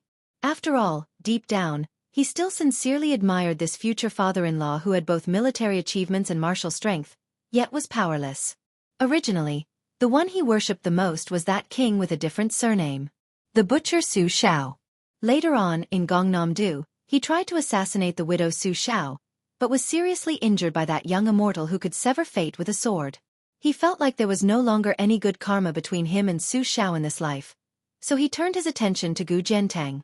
Yuan Tingshan could only mutter, "If you don't want to say it, then don't say it. I don't feel like guessing." Gu Jiantang calmly said, "You don't need to worry about the northern Jianghu, I will send you to Ji province." Yuan Tingshan's brows furrowed tightly. Ji province? The old nest of the valiant martyr Han family? I heard they were executed for the sake of Grand Secretary Zhang's prestige. Great General, at the time, you also contributed quite a bit, right? Gu Jiantang gave Yuan Tingshan a look out of the corner of his eyes. The latter shrunk his neck, saying quietly, "Either way, there isn't a single official who isn't vicious and merciless. How many people have I killed? Compared to you all, it's nothing." Gu Jiantang's tone didn't fluctuate at all. "When you arrive at Ji province, you don't need to report to me when you kill people. When you arrive at the imperial court, I will help you stop the impeachment." Yuan Tingshan was pleasantly surprised. "Really?" Gu Jiantang closed his eyes. Yuan Tingshan said with a laugh, "When there is a great battle to fight, you better not let this old one get promoted to a high official, or else when the time comes, Bailiang won't be able to bear the consequences. This old one has a death grudge with that surnamed Su and His Royal Highness." Gu Jiantang closed his eyes, saying with a sneer, "Just based on you?"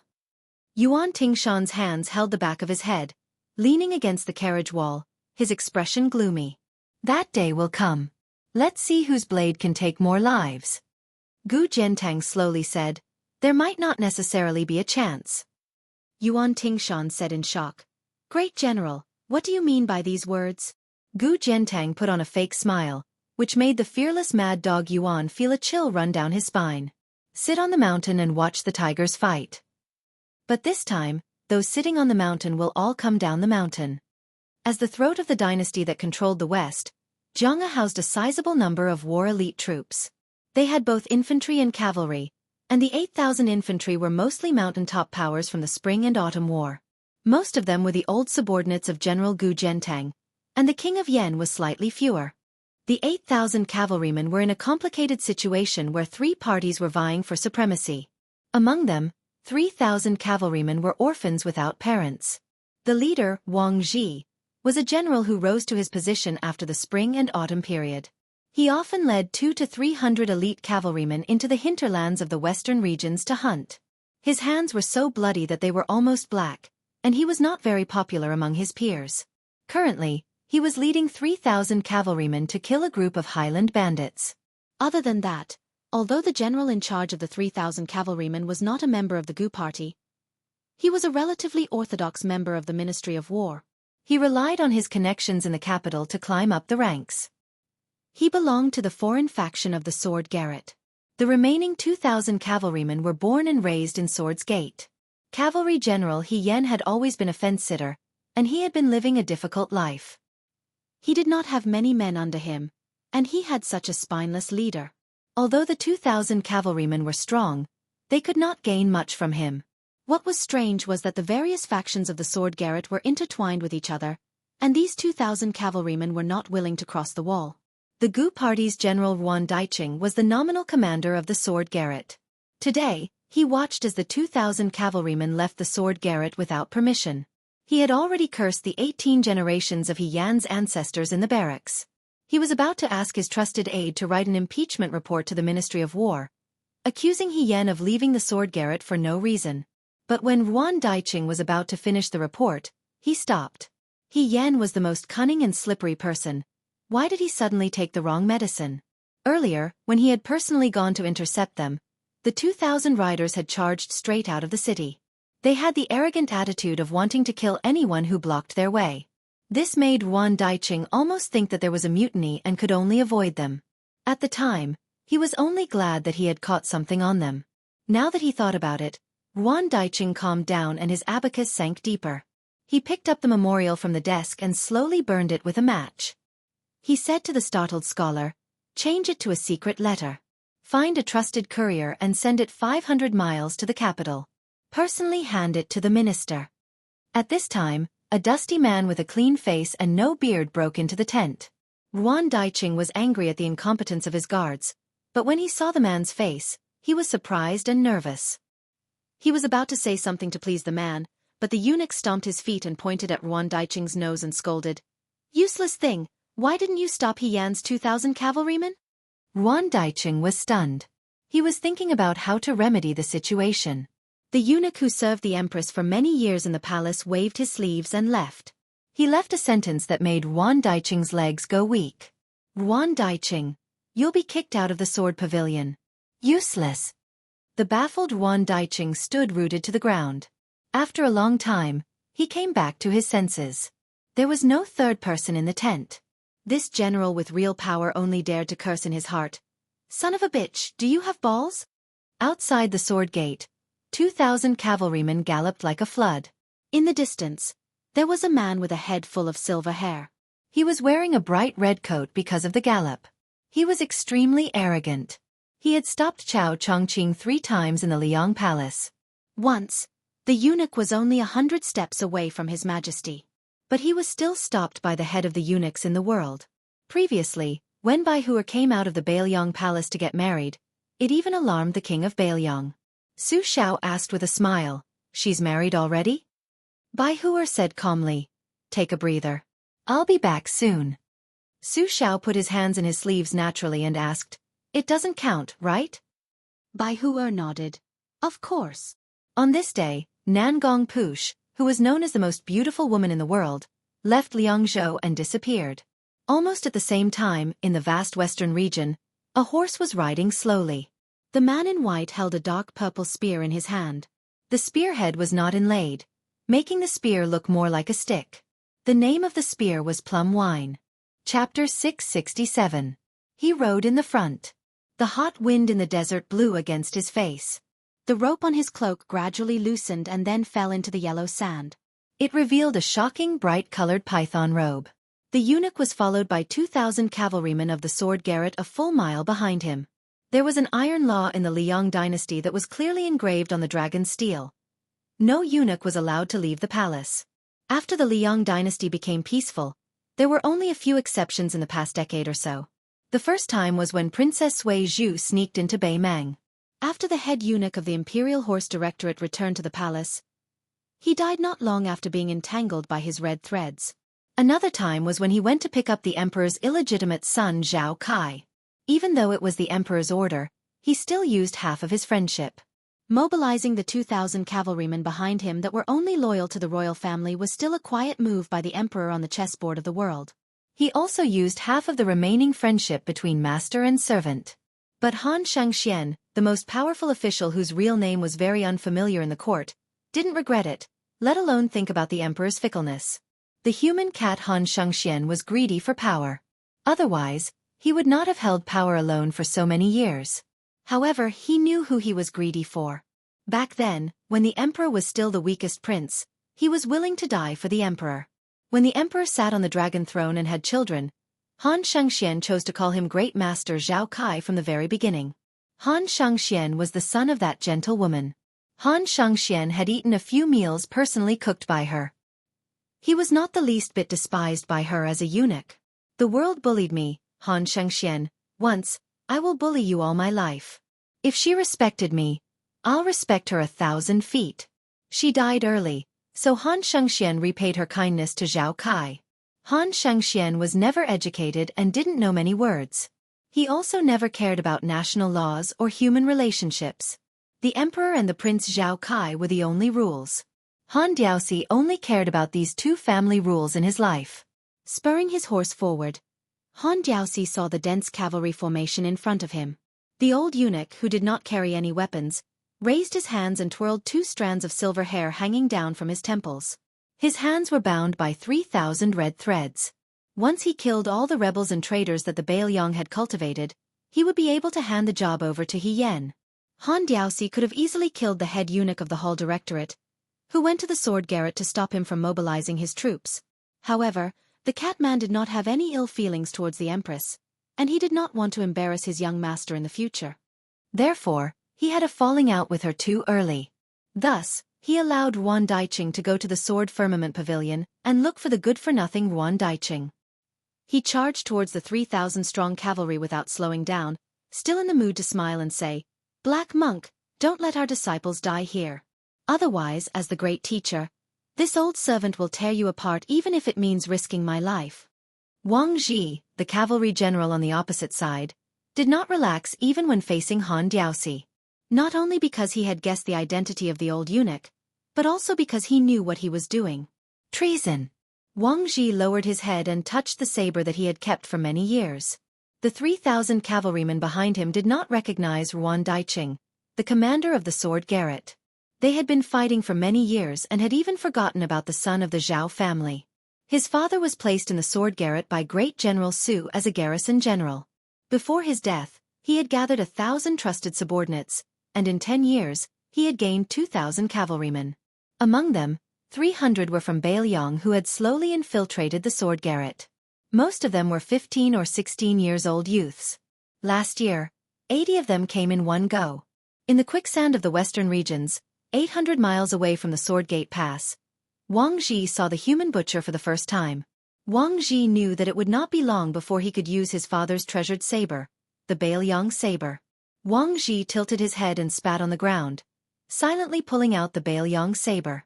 1,000 cavalrymen retreated abnormally, while 2,000 began to charge. This was an interception that risked countless lives to stop a finger-profound level expert. Wang Zhi still wanted to become a famous governor of the border, a great general who could intimidate the Great Desert. If he really died here, he would definitely regret it. But since he was reincarnated and had the same surname as his father who used to be a Bailiang soldier, he had no regrets. The plum wine was in his hand. The man who did not drink took the water pouch from his waist and drank a mouthful. Some people said that he was the best general who could turn something rotten into something magical since the emergence of large-scale cavalry battles. He was invincible in cavalry battles with more than 100,000 soldiers. Even the current emperor praised him as the white-clothed warrior Immortal, who could not be compared to all the other officials in the court. In the army of the Liang dynasty, who was the best in martial arts? Originally, Most people said that General Gu Gentang was better. Since he fought 2 battles with Beimeng Hongjingyan and the Ancestor Bronze Man, he had become the new Immortal of Spears, vaguely surpassing Gu Gentang, who had extraordinary saber skills. Chen Zhibao stopped his horse and turned around. A small group of cavalrymen followed behind. The horses under them were exhausted after a long chase. They saw the leading woman with a sword on her back, covered in dried blood. Chen Zhibao's bitter smile flashed across his face.